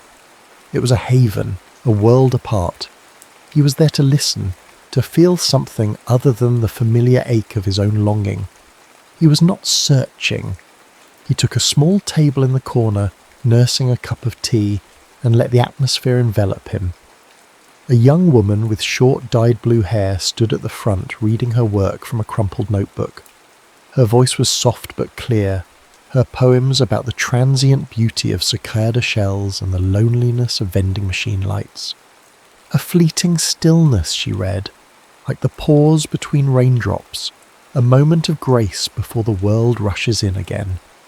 As the lines settled in the quiet room, Kenji heard a soft, almost inaudible sigh from the table next to him. It was a sound of perfect, empathetic understanding. He glanced over, his curiosity piqued, and the world stopped. It was her. He knew it with a certainty that defied logic. She was sitting alone, her profile turned to him as she watched the poet. She was without the radiant smile of the photograph. Her expression was contemplative, almost sad, her brows slightly furrowed in concentration. Her hair was a little shorter, and she wore simple dark-rimmed glasses that she hadn't had on that day in the park. But it was her. The elegant line of her jaw, the delicate shape of her ear, the quiet, centered stillness she possessed even in a room full of people. Seeing her in the flesh, so close, so real, was like being struck by lightning. He froze, his blood that turned to ice in his veins, then to fire. For months he had rehearsed this moment in 1,000 different daydreams. He would be suave, charming, apologetic. He would explain everything. Now, faced with the reality of her presence, he was paralyzed by a tidal wave of doubt. The chasm between the ghost on his screen and the living, breathing woman a few feet away was terrifyingly vast. What right did he have to speak to her, to drag her private moment from the past and lay it at her feet? The reading ended. A polite smattering of applause filled the room. People began to shift, to chat with their neighbours. She blinked, as if coming out of a trance, and a small wistful smile touched her lips as she gathered her things. She was getting ready to leave. "Now or never," a voice screamed inside him. "Say something, anything, don't let her walk away again." His body moved before his mind could veto it. He stood up, his chair scraping softly against the floor. He walked the few steps to her table, his heart pounding a deafening rhythm against his ribs. "Excuse me," he said. The words came out as barely a whisper, hoarse and uncertain. She looked up, her expression politely questioning. Her eyes, magnified slightly by her glasses, were dark and deep. He swallowed, his throat dry. I know this is going to sound strange, but I'm the photographer who..." He couldn't finish. The words were too crude, too presumptuous. Recognition dawned in her eyes, slow and then sudden. A complex series of emotions flickered across her face. First a shadow of annoyance, then a flash of embarrassment. But they were quickly replaced by something else, a gentle, weary curiosity. She knew exactly who he was. "Oh," she said softly. "The picture." "I'm sorry," he rushed to say, the words tumbling out of him. "I know it was an intrusion. I should have asked. I never meant for it to become what it became." She looked down at her hands, which were resting on a slim volume of poetry on the table. "It's okay," she said, though her voice held a note of reservation. "It was just a very private moment, made very public. It was strange seeing my own face looking back at me from a stranger's phone." They stood in a moment of awkward silence, the hum of the cafe around them. Kenji's mind was a blank. He had found her. Now what? He could feel her preparing to give a polite nod and leave forever. "I like the poem about the cicada shells," he said, grasping for any thread. Her eyes met his again, and a genuine small smile appeared. It was not the smile from the park, but it was just as captivating. "Me too," she said. "It's hard to explain that kind of beauty to people." They talked then, not about the photograph, but about the poetry, about the soothing sound of the rain against the cafe window, about the strange comfort of being anonymous in a city of millions. Her voice was as he had imagined it, soft, measured, thoughtful. When she finally stood to leave, he said, "The station is a few blocks away. It's raining hard. Could I walk you? I have an umbrella." She hesitated for only a second before giving a small nod. "Okay." Outside, the rain was a silver curtain.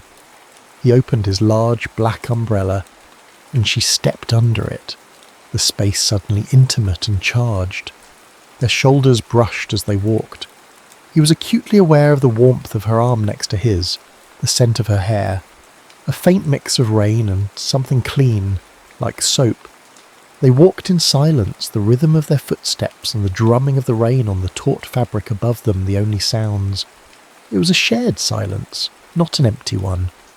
Under the small dark canopy of the umbrella, They'd created a tiny private world, a moving island of stillness in the glistening, chaotic heart of Tokyo. Few weeks passed.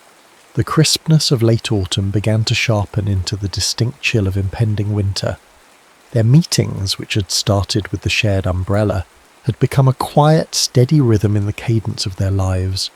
A series of coffees, of walks through parks now carpeted in gold and crimson, of more poetry readings at the Gilded Page. A fragile bridge was being built between them, plank by careful plank. He learned her name was Akari.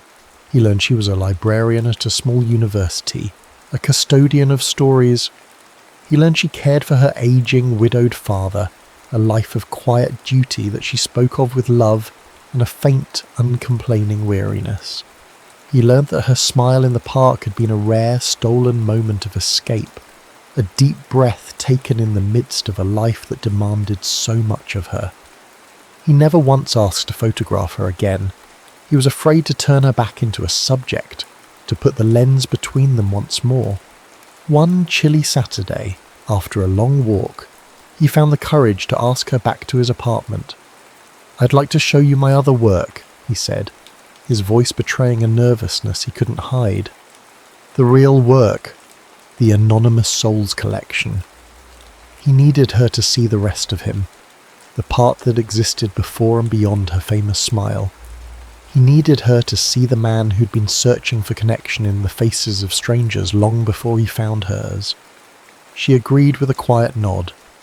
His studio apartment was minimalist and clean, the scent of photographic chemicals and old paper hanging faintly in the air. The walls were lined with large black and white prints, a gallery of his silent conversations with the city. There were no smiling faces here. There were portraits of exhaustion, of defiance, of quiet contemplation, of hidden grief.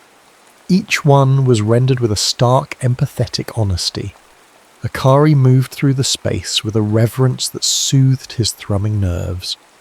She didn't offer effusive praise. Instead, she was silent, her eyes taking in each face, each story told in shadow and silver halide. She saw what he saw. She understood. She stopped before a portrait of an old man sitting on a park bench, his face a roadmap of a long and difficult life. His hands, knotted with arthritis, resting on a worn wooden cane. She reached out, her fingers hovering just over the surface of the print, as if she could feel the texture of his skin and the weight of his years. "You see people," she said, her voice soft with awe. "You don't just look at them, you see what's inside."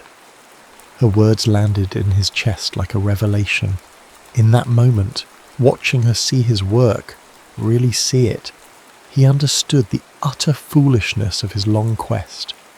He'd been obsessed with understanding her, with uncovering the story behind her smile as if it were a mystery to be solved. But he didn't need to know her story to be captivated by her. He simply needed to see her, and he had, from the very first moment. The photograph wasn't the beginning of a mystery. It was the answer to a question he hadn't even known he was asking. The confession that had been lodged in his throat for months finally broke free. "That's what I felt that day in the park," he said, his voice thick with emotion. He stood beside her, a gallery of lonely souls bearing witness.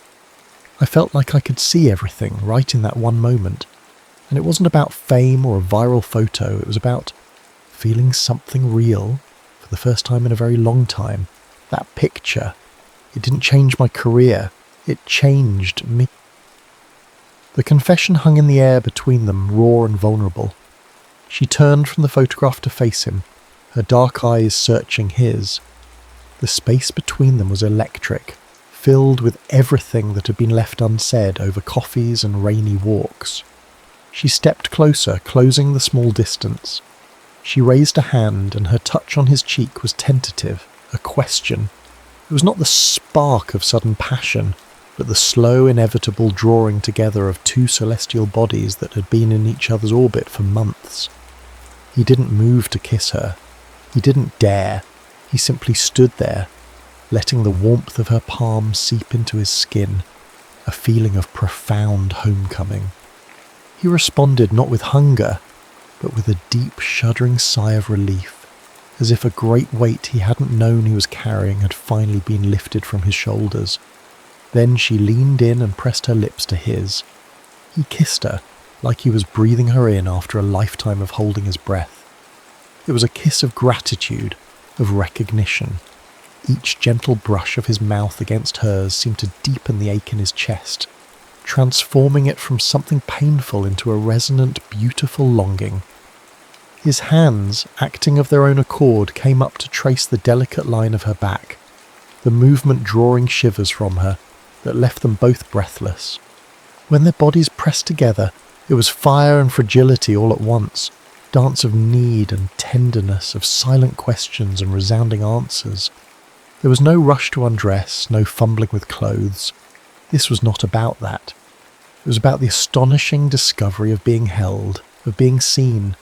It was about the profound, soul-deep comfort of finally being home. Later, as the city lights twinkled outside his window like a distant, beautiful chaos, he made her a cup of tea. They sat together on his simple sofa, the shared warmth of the single mug passing between their hands. They didn't speak much. They didn't need to. In the quiet of his studio, surrounded by the souls he had tried so hard to understand, he had finally found his own. Winter settled over Tokyo, stripping the trees bare and painting the sky in shades of pearl and grey. It was a season of stillness, of quiet introspection, and its stark beauty mirrored the new landscape of Kenji's heart. His relationship with Akari unfolded with the same quiet, easy rhythm. There were no grand pronouncements, no dramatic declarations. Their love was a garden they tended to with gentle hands, its roots growing deeper in the rich soil of shared silence and easy laughter. He photographed her constantly, but these images were different. They were not for his blog or a gallery wall, they were for him alone. He captured her sleeping, the morning light tracing the curve of her cheek. He captured her laughing, her head thrown back, a joy more radiant than the one he'd first seen.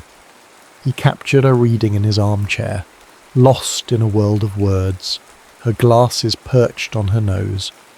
He was no longer capturing a muse on a pedestal, but documenting the exquisite, ordinary miracle of the woman he was getting to know.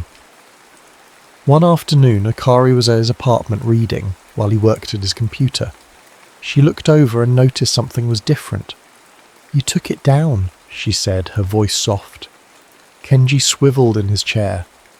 "Took what down?" "The photo," she said, gesturing to his screen. "From your blog. The famous one." He had deleted the post the night before. The image of something in her smile no longer lived on the internet. He turned back to her, a gentle smile on his face. "I don't need that memory anymore," he said simply. "I have the reality." In that small act, he was letting go of the past. He was no longer the heartbroken photographer defined by a lucky shot, no longer the man obsessed with a ghost. He was the man who made tea for Akari, who knew the sound of her breathing in the dark, who was building a life not on a fleeting image, but on a foundation of love.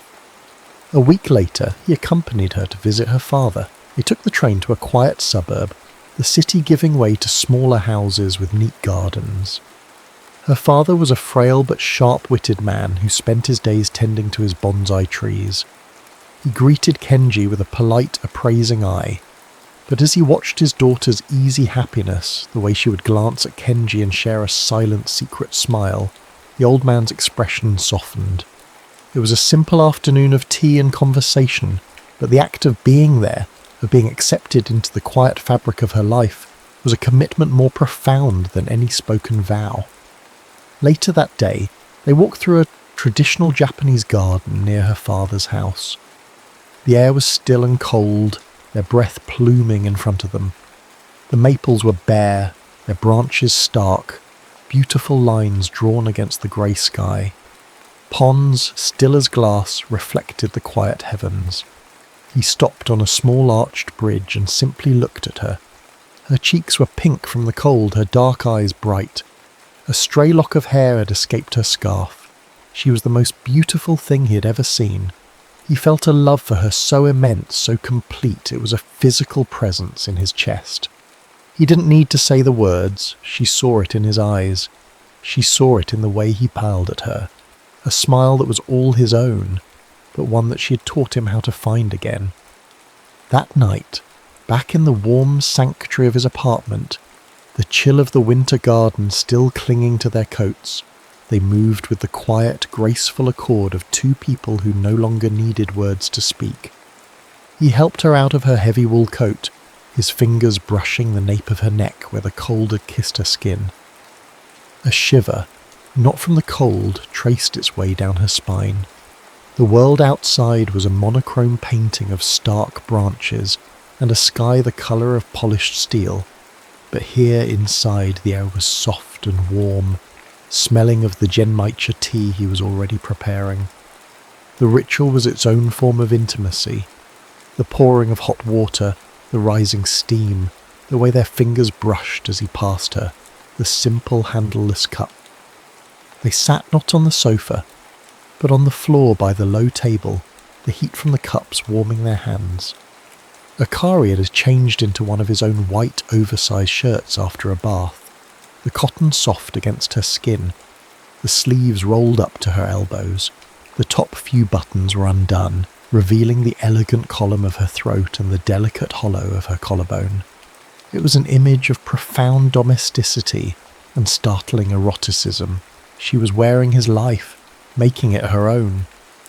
He watched her over the rim of his cup, his photographer's eye, now an artist's soul, drinking in the sight of her. The way the soft lamplight caught the curve of her cheek, the gentle way she held the cup in both hands, the fall of her dark, damp hair against the white cotton. She looked up and met his gaze, and in her eyes was a knowing welcome, an invitation that sent a current of heat through him, chasing away the last of the winter chill. He set his cup down. She mirrored the action. Without a word, he reached across the small table and took her hand. He led her to the sleeping area, a space partitioned only by a shoji screen that filtered the city's ambient glow into a soft, milky light. He didn't release her hand until they stood before the simple futon on the floor. There he turned to face her fully. His hands came up not with haste, but with a reverence that made her breath catch. He gently traced the line of her jaw, his thumb stroking her bottom lip. There was a touch that said, "I see you, all of you." He leaned in and kissed her, a kiss entirely different from their first. That had been a discovery, a breathless question. This was a statement, a poem. It was slow and deep, a taste of tea and winter air and a longing that had finally found its harbour. His hand slid from her face to the collar of the shirt. With infinite slowness, he undid the next button, and the next, his knuckles brushing the warm skin of her chest. The shirt fell open. He didn't remove it, but let it drape from her shoulders, a frame for the art of her body, bathed in the soft, forgiving light of the paper screen. His gaze was a physical touch, tracing the gentle slope of her shoulders, the soft curve of her stomach. She wore nothing underneath but a pair of simple white tabby socks, a charming, vulnerable detail that made his heart ache with tenderness. He knelt before her, his hands finding her waist, and drew her closer until her body was framed perfectly in his gaze. He rested his cheek against the soft skin of her belly for a moment, his arms encircling her, holding her as if she were the most precious, fragile thing in the world. She gasped softly, her fingers tangling in his hair. A silent permission, but he didn't stay there. It was an act of worship that had only just begun. With a reverence that made her tremble, he pressed his lips to her skin, breathing in the unique, intimate scent of her that was clean and warm and wholly Akari. His kiss, a tender, mapping exploration, began a slow descent. He moved lower, past her navel, into the soft territory where her body curved inward. Her breath hitched. His touch moved with the patient focus of an artist, intent on learning every line, every texture, every secret. When his lips finally found the warm, secret heart of her, a sharp, broken gasp escaped her lips. Her fingers, which had been resting gently in his hair, now clutched him, anchoring herself as the world began to tilt on its axis. Her back arched in a silent, involuntary offering. A wave of heat, powerful and profound, washed through her, a pleasure so intense it bordered on pain and undoing. It started from that single devoted point of his worship and radiated through her entire being, making her knees weak, her mind a beautiful empty sky. He held her there, at the very peak of that shattering wave, his name a prayer on her lips, until she was undone completely by the tender, selfless reverence of his love. He rose, his lips tracing a path of fire from her stomach to the hollow of her throat. He kissed the frantic pulse he found there before claiming her mouth again, this time with a rising urgency. The slow, tender conversation was escalating, their bodies beginning to speak a more ancient, fevered language. The shirt slid forgotten to the floor. Skin met skin in the cool air, and the contact was electric, a silent explosion of warmth and need. He laid her down on the futon, following her, covering her body with his own. His hands moved with a gentle, reverent familiarity, rediscovering paths they already knew and charting new, secret territories. He learned the rhythm of her breath, the music of her sighs. There was a playfulness in their touches, a quiet laughter that echoed in the still room as his fingers interlaced with hers as she arched to meet his every caress. It was not the frantic collision of strangers, but the seamless, fluid intertwining of two souls who had finally found their native tongue. Their shared breath fogged the cold window pane, obscuring the distant city lights, creating a sacred, shimmering world that contained only the two of them. Their movements found a rhythm, a dance as slow and sure as the turning of the earth, as urgent and elemental as a rising tide. It was a love that was less about a consuming fire and more about a generative, brilliant heat. The kind of heat that forges, that purifies, that makes two things irrevocably one. In the final breathless moments, the world dissolved into pure sensation, a shared gasp, a tightening of grips, a silent, shattering peak where their souls seemed to leave their bodies and meet in the space between them before settling like soft snow, back into the profound, soul-deep peace of being utterly known. Afterwards, lying tangled together under a thick quilt, Akari traced the line of his jaw with her finger. "What are you thinking about?" she whispered into the darkness. He turned his head, his lips finding her forehead. He thought of the man he used to be, the man who used his camera as a wall, observing life from a safe distance. He thought of the months he had spent searching, chasing a feeling he couldn't name. "I was just thinking," he said, his voice soft with the truth of it. "I spent so long searching for the woman in the photograph, for an explanation for her smile." He paused, pulling her closer, breathing in the scent of her hair. "I was looking for the wrong thing. The person I truly needed to find was the man I became when I finally looked away from the picture and into your eyes." And in the quiet darkness, with the warmth of her body pressed against his, Kenji knew he was finally home. The story wasn't in the single captured moment of a smile, but in all the quiet, unphotographed moments that came after.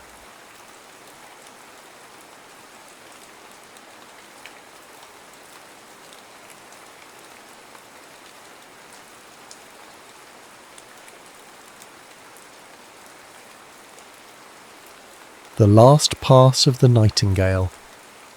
A faint scent of cardamom tea, sharp and sweet, mingled with the dry, chalky dust that coated everything in the officers' mess. Outside the open windows of the forward operating base, the Khyber Pass shimmered in the heat haze of a relentless sun, a place of stark, uncompromising beauty and ever-present danger. Inside, Captain William Finch sat hunched over a radio receiver. A pair of oversized headphones clamped over his ears, his brow furrowed in concentration. The crackle of intercepted Soviet chatter was a constant unwelcome companion, a language of war he knew all too well. He was a man of contradictions, a scholar in soldier's clothing. His fluency in Pashto and Dari, the two main languages of Afghanistan, was unparalleled, a skill that made him both invaluable and an object of suspicion among his fellow officers. They saw his linguistic prowess as an affectation, a strange and unnecessary indulgence in a world that, to their minds, required only the blunt language of force. His superiors, however, saw his skills as a vital asset. They were discussing one such asset now, their voices a low murmur against the backdrop of the crackling radio. The Nightingale, they called her, a dancer named Zara who moved through the tribal gatherings like a phantom, her ears open to the whispers of war and intrigue. William, ever the cynic, had his doubts.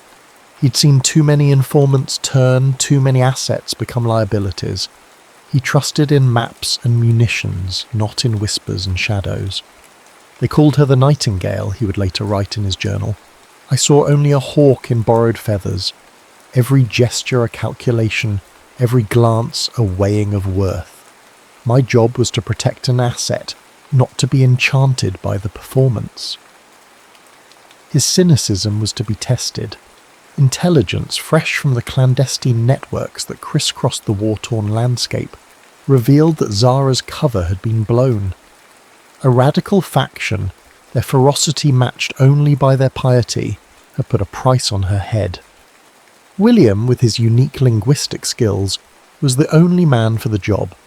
He was to be her handler, her protector, tasked with extracting her from the heart of enemy territory and escorting her to safety. He accepted the assignment with the professional resignation of a man long accustomed to the grim realities of war, but a private disdain for the mission, and the woman at its centre curdled within him. His first glimpse of her was at a clandestine meeting point, a lavish firelit gathering disguised as a wedding celebration. The air was thick with the scent of roasted lamb and sweetmeats, the rhythmic beat of a drum and the jingle of silver bells. And then he saw her. She was not merely beautiful, she was a force of nature, a whirlwind of colour and movement that held every eye captive. Her dance was a story, a language he could not yet translate, a tale of passion and defiance that resonated deep within his own guarded soul. As she spun and swayed, the silver bells on her ankles sang a song of their own, a counterpoint to the thrumming of the drum. Then for a fleeting moment her eyes met his. They were as hard and as knowing as his own, and in their depths he saw not the fragility of a songbird, but the fierce, unyielding spirit of a hawk. The celebration was shattered by the sudden eruption of gunfire. The night, once filled with music and laughter, was now a cacophony of screams and explosions. William, his soldier's instincts taking over, moved without thought, his body a well-oiled machine of violence and efficiency. He grabbed Zara, his hand a firm, unyielding grip on her arm, and pulled her from the chaos. They fled into the night, the sounds of the attack fading behind them, leaving only the cold blue moonlight of the mountains to guide their way. But Zara had seen him in the firelight, had witnessed the cold, detached precision with which he had dispatched their attackers. He was, she thought, just another instrument of a foreign power, a ghost who moved without sound, stealing women from their own homes as quietly as the desert wind steals the warmth from the day. "You move without sound, Captain," she said, her voice a low, dangerous murmur in the sudden silence of the mountains. "Like a ghost. Do all Englishmen learn to steal women from their own homes so quietly?" William, his face a mask of cool indifference, met her gaze without flinching. "My orders are to keep you alive, nothing more. Your cooperation would make that task considerably less tedious." He would return to his world and she to hers. But in the vast silence of the mountains, a promise remained, the echo of a footfall, the ghost of a touch, and the knowledge that in the last pass of the Nightingale they had spoken the only language that ever truly mattered. The Hindu Kush was a land of stark, unforgiving beauty, a place of scree-covered slopes and hidden caves, where the sun beat down with a relentless fury during the day, and the nights were filled with a profound, almost sacred silence. They travelled for days, their words as sparse as the vegetation that clung to the rocky terrain. The shared hardship, however, became a language of its own, a silent communion that spoke of resilience and a grudging, watchful codependence. William, who had initially dismissed Zara as a fragile performer, found himself impressed by her strength, her unwavering determination in the face of such adversity. She was no delicate flower, but a woman forged in the crucible of war and loss. One afternoon, as they navigated a particularly treacherous slope, Zara's foot slipped on loose rock. A sharp cry of pain escaped her lips, and she stumbled, her face pale with the shock of the injury. Without a word, William knelt before her, his hands, so recently instruments of death, now moving with a gentle, practiced expertise as he cleaned and dressed the wound. Zara flinched, not from the pain, but from the unexpected tenderness of his touch. In that moment, she saw not a soldier, but a man, his face etched with a concern that seemed to go beyond the call of duty. That evening, huddled by a small fire in a hidden cave, the biting cold forced a truce between them. The flames danced and flickered, casting long, dancing shadows on the cave walls, and in their warm, flickering light, the sharp edges of their initial mistrust began to soften. "Why did you learn my language so well?" Zara asked, her voice a soft murmur against the vast silence of the night. William, his eyes fixed on the fire, spoke of a life before the army, a life of poetry and stories, of ancient texts and forgotten languages. He spoke of a love for the lyrical beauty of Pashto and Dari, a love that had drawn him to this land long before the war had claimed him. For the first time, Zara saw a glimpse of the scholar beneath the soldier's uniform, a man whose soul was more attuned to the rhythms of poetry than the rattle of gunfire. In turn, she told him of the nightingale, the bird that sings most beautifully when it is caged, a story her father had told her before he was killed by the very men who now hunted them. She spoke of her own cage, of a life lived in the shadows, of a dance that was both a performance and a rebellion, a way of surviving in a world that sought to silence her. As the fire burned low, casting a warm golden glow on their faces, a shift occurred in the space between them. He no longer saw her as a manipulative seductress, but as a survivor, a woman of extraordinary courage and resilience forged in the fires of grief. And she, in turn, began to see not an arrogant colonial, but a man trapped in a role that chafed at his very soul. A man whose love for poetry and stories was a testament to a spirit that refused to be silenced by the din of war. "There is more than one kind of cage, Zara," he said, his voice a low, sombre whisper in the quiet of the cave. And in his words, she heard the echo of her own unspoken truth, the truth of a life lived in the shadow of a war that had caged them both. As she watched him by the fire, his face illuminated by the dying embers, she found herself wondering. He held his rifle with the same hands that had tended my wound, one for taking life, one for preserving it. Which was the real man? Or was there no difference in this land of ghosts? The shared warmth of a single blanket against the biting cold of the night, the taste of gritty, bitter tea brewed over a fire of scavenged brushwood, the sound of the wind carrying their whispered words away into the vast darkness. These were the small, intimate moments that began to bridge the chasm between them, weaving a fragile thread of connection in the heart of a war-torn land. They found shelter in an abandoned caravanserai, a ghost of the old Silk Road, its crumbling walls a testament to a time when this land was a crossroads of cultures, not a battleground of empires.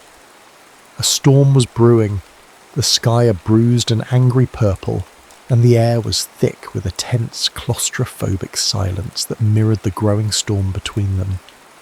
A patrol of their hunters, their voices a low, guttural murmur on the wind, passed dangerously close. They were forced to hide in a collapsed cistern, their bodies pressed together in the suffocating darkness, the damp, earthy smell of the ancient stones filling their nostrils. The intimacy was both terrifying and electric, a spark of life in a tomb of stone. To create a diversion, William, his face a mask of grim determination, set a trap, a cruel and calculated act of war that would lead the patrol into a small, neutral encampment of goat herds further down the valley. He argued it was a necessary evil, a sacrifice made to save Zara's life, but his words were cold and hollow in the face of such a callous act. Zara was horrified. In his cold military logic, she saw the very same disregard for human life that she had witnessed in the men they were fleeing. All her deepest fears about him, about the empire he represented, resurfaced with a vengeance. "You speak my language," she said, her voice trembling with a furious, wounded anger, "but you do not understand its heart. To you they are a diversion. To me they are people, my people." "My objective is to protect you," he countered, his own voice rising in a desperate attempt to justify the unjustifiable. "That is the only order that matters. In this war, there are no clean choices." The argument was a bitter, poisoned thing, cutting them both to the quick. He retreated into the cold, hard shell of the soldier, she into a furious, wounded silence. The storm broke then, the first crack of thunder overhead a stark and violent echo of the tempest that raged between them. They were together, yet utterly, devastatingly alone.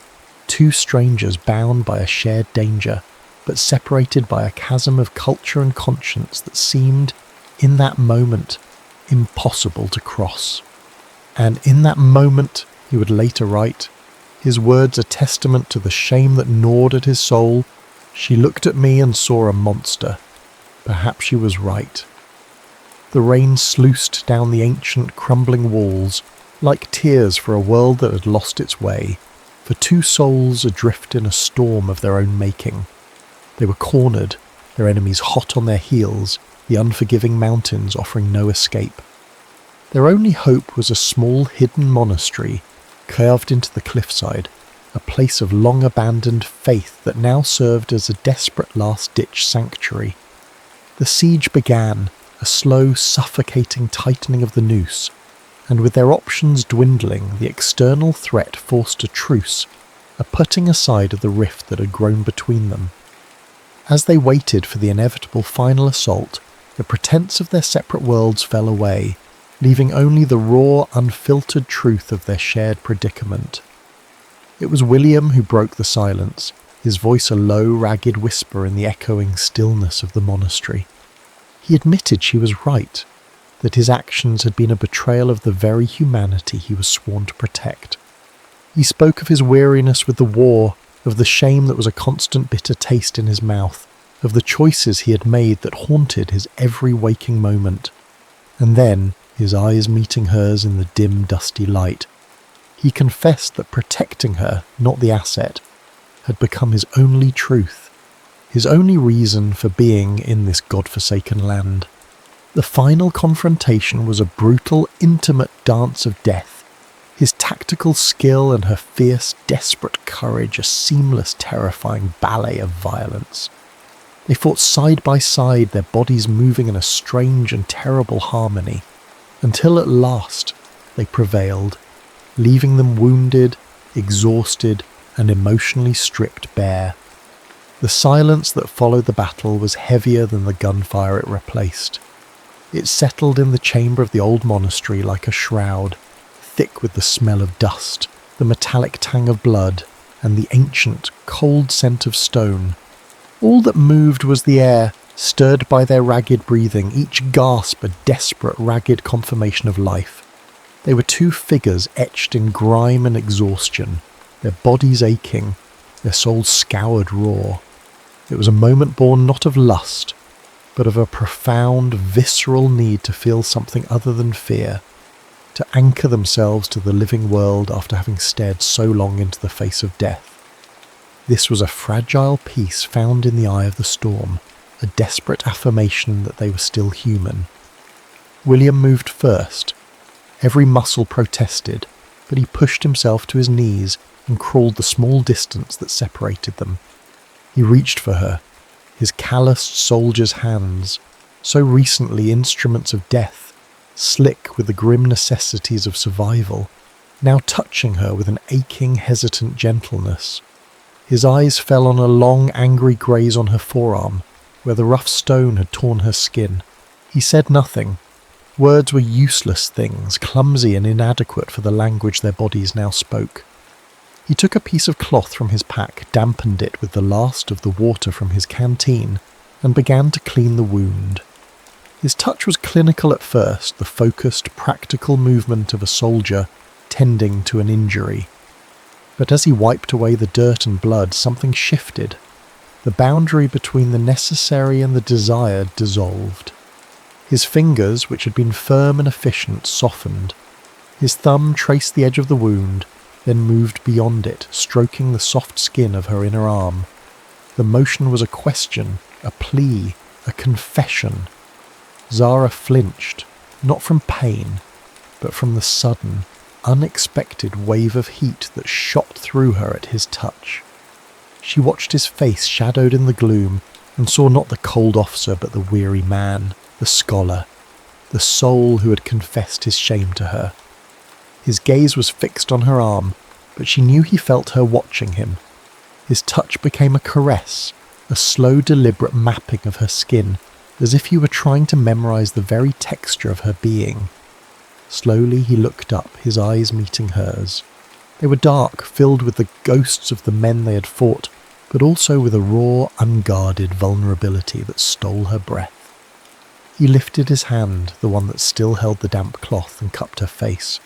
His thumb stroked her cheekbone, wiping away a smudge of dust and perhaps an unshed tear. The kiss that followed was not one of conquest or of passion's sudden fire, but of a deep and solemn reverence. It began as a mere whisper of contact, his lips brushing hers, hesitant, as if asking permission he already knew was granted. She leaned into him, a silent answer, and the kiss deepened. It was a so profound exploration, a sharing of breath that spoke of all the words they could not say. It tasted of dust and salt, of survival and sorrow. In that single lingering press of mouths, he poured out his regret for the goat herds, his weariness with the war, and his terrifying, liberating discovery that she had become the centre of his world. And in her response, in the way her fingers tangled in his hair, pulling him closer, she offered him forgiveness, solace, and a matching, unspoken longing that had been her own secret burden. The kiss broke, but they remained close, their foreheads resting together, their breaths mingling in the cool air. His hands moved from her face to her shoulders, his fingers tracing the line of her collarbone.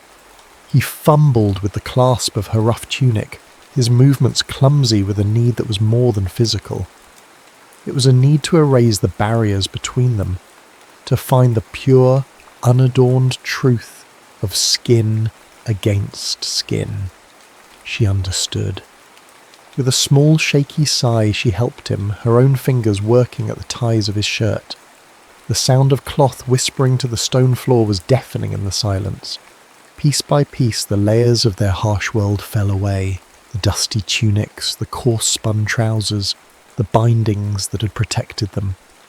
The cool air of the monastery washed over their heated skin, raising goosebumps that had nothing to do with the cold.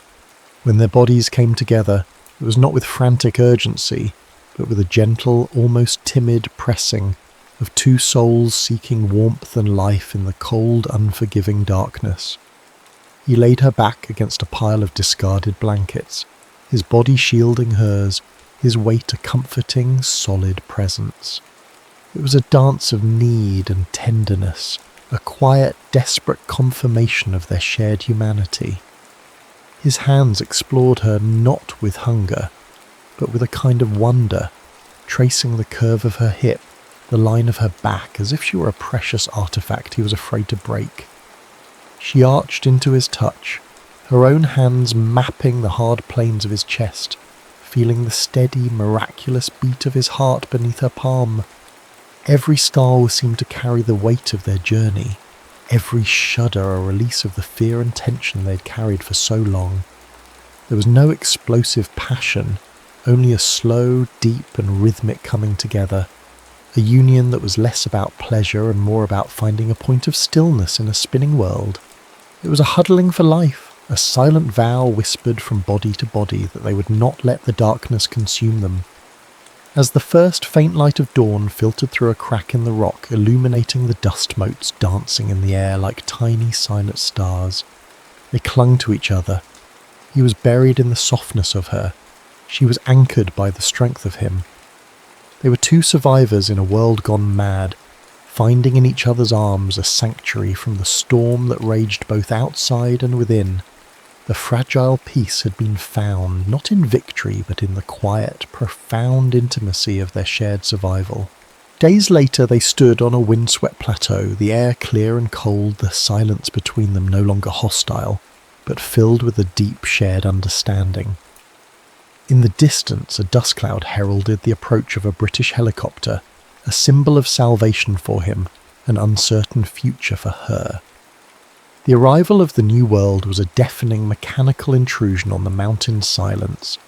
The thunderous beat of the helicopter blades was a violent, jarring reminder of the two worlds they inhabited, the two worlds that were now destined to tear them apart. His orders were clear: return to base. She would be given a new identity, a new life, a world away from the dangers that had brought them together. The system that had thrown them into each other's arms was now the very thing that would sever their connection. Words were impossible against the deafening roar of the helicopter. He took her hand, his grip firm and sure, and pressed a small worn copy of the Rubaiyat of Omar Khayyam into her palm, a book of poetry he had spoken of by the fire in the cave. He had marked a single passage, a silent promise that would transcend the miles and the years that would soon separate them. He leaned in, his body shielding her from the rotor wash, and his lips, which had so recently explored hers with such reverent passion, now pressed a gentle, fleeting kiss to her forehead, a gesture of profound respect, a blessing, a farewell. He held her gaze for a long moment, his eyes a swirling mix of regret, hope, and a love that was too deep for words. In response, she reached down and touched the silver bell on her ankle, the bell that had first sung to him in the firelight of the wedding celebration. She pressed it to his lips, a promise that he would always hear her, even in the silence, a reminder of the dance that had brought them together, a dance of survival, of passion, of two souls intertwined in the heart of a war that had almost destroyed them. It was a fleeting, intensely private moment, a sealing of their bond, more powerful than any physical act. As the helicopter lifted off, carrying him back to his world, leaving her to face an unknown future, the lingering ghost of his touch on her forehead and the worn, soft leather of the poetry book in her hand were all that remained of a love that had blossomed in the most unlikely of places, a love that would forever echo in the vast, silent heart of the mountains. He would return to his world and she to hers, but in the vast silence of the mountains a promise remained, the echo of a footfall, the ghost of a touch, and the knowledge that in the last pass of the Nightingale they had spoken the only language that ever truly mattered.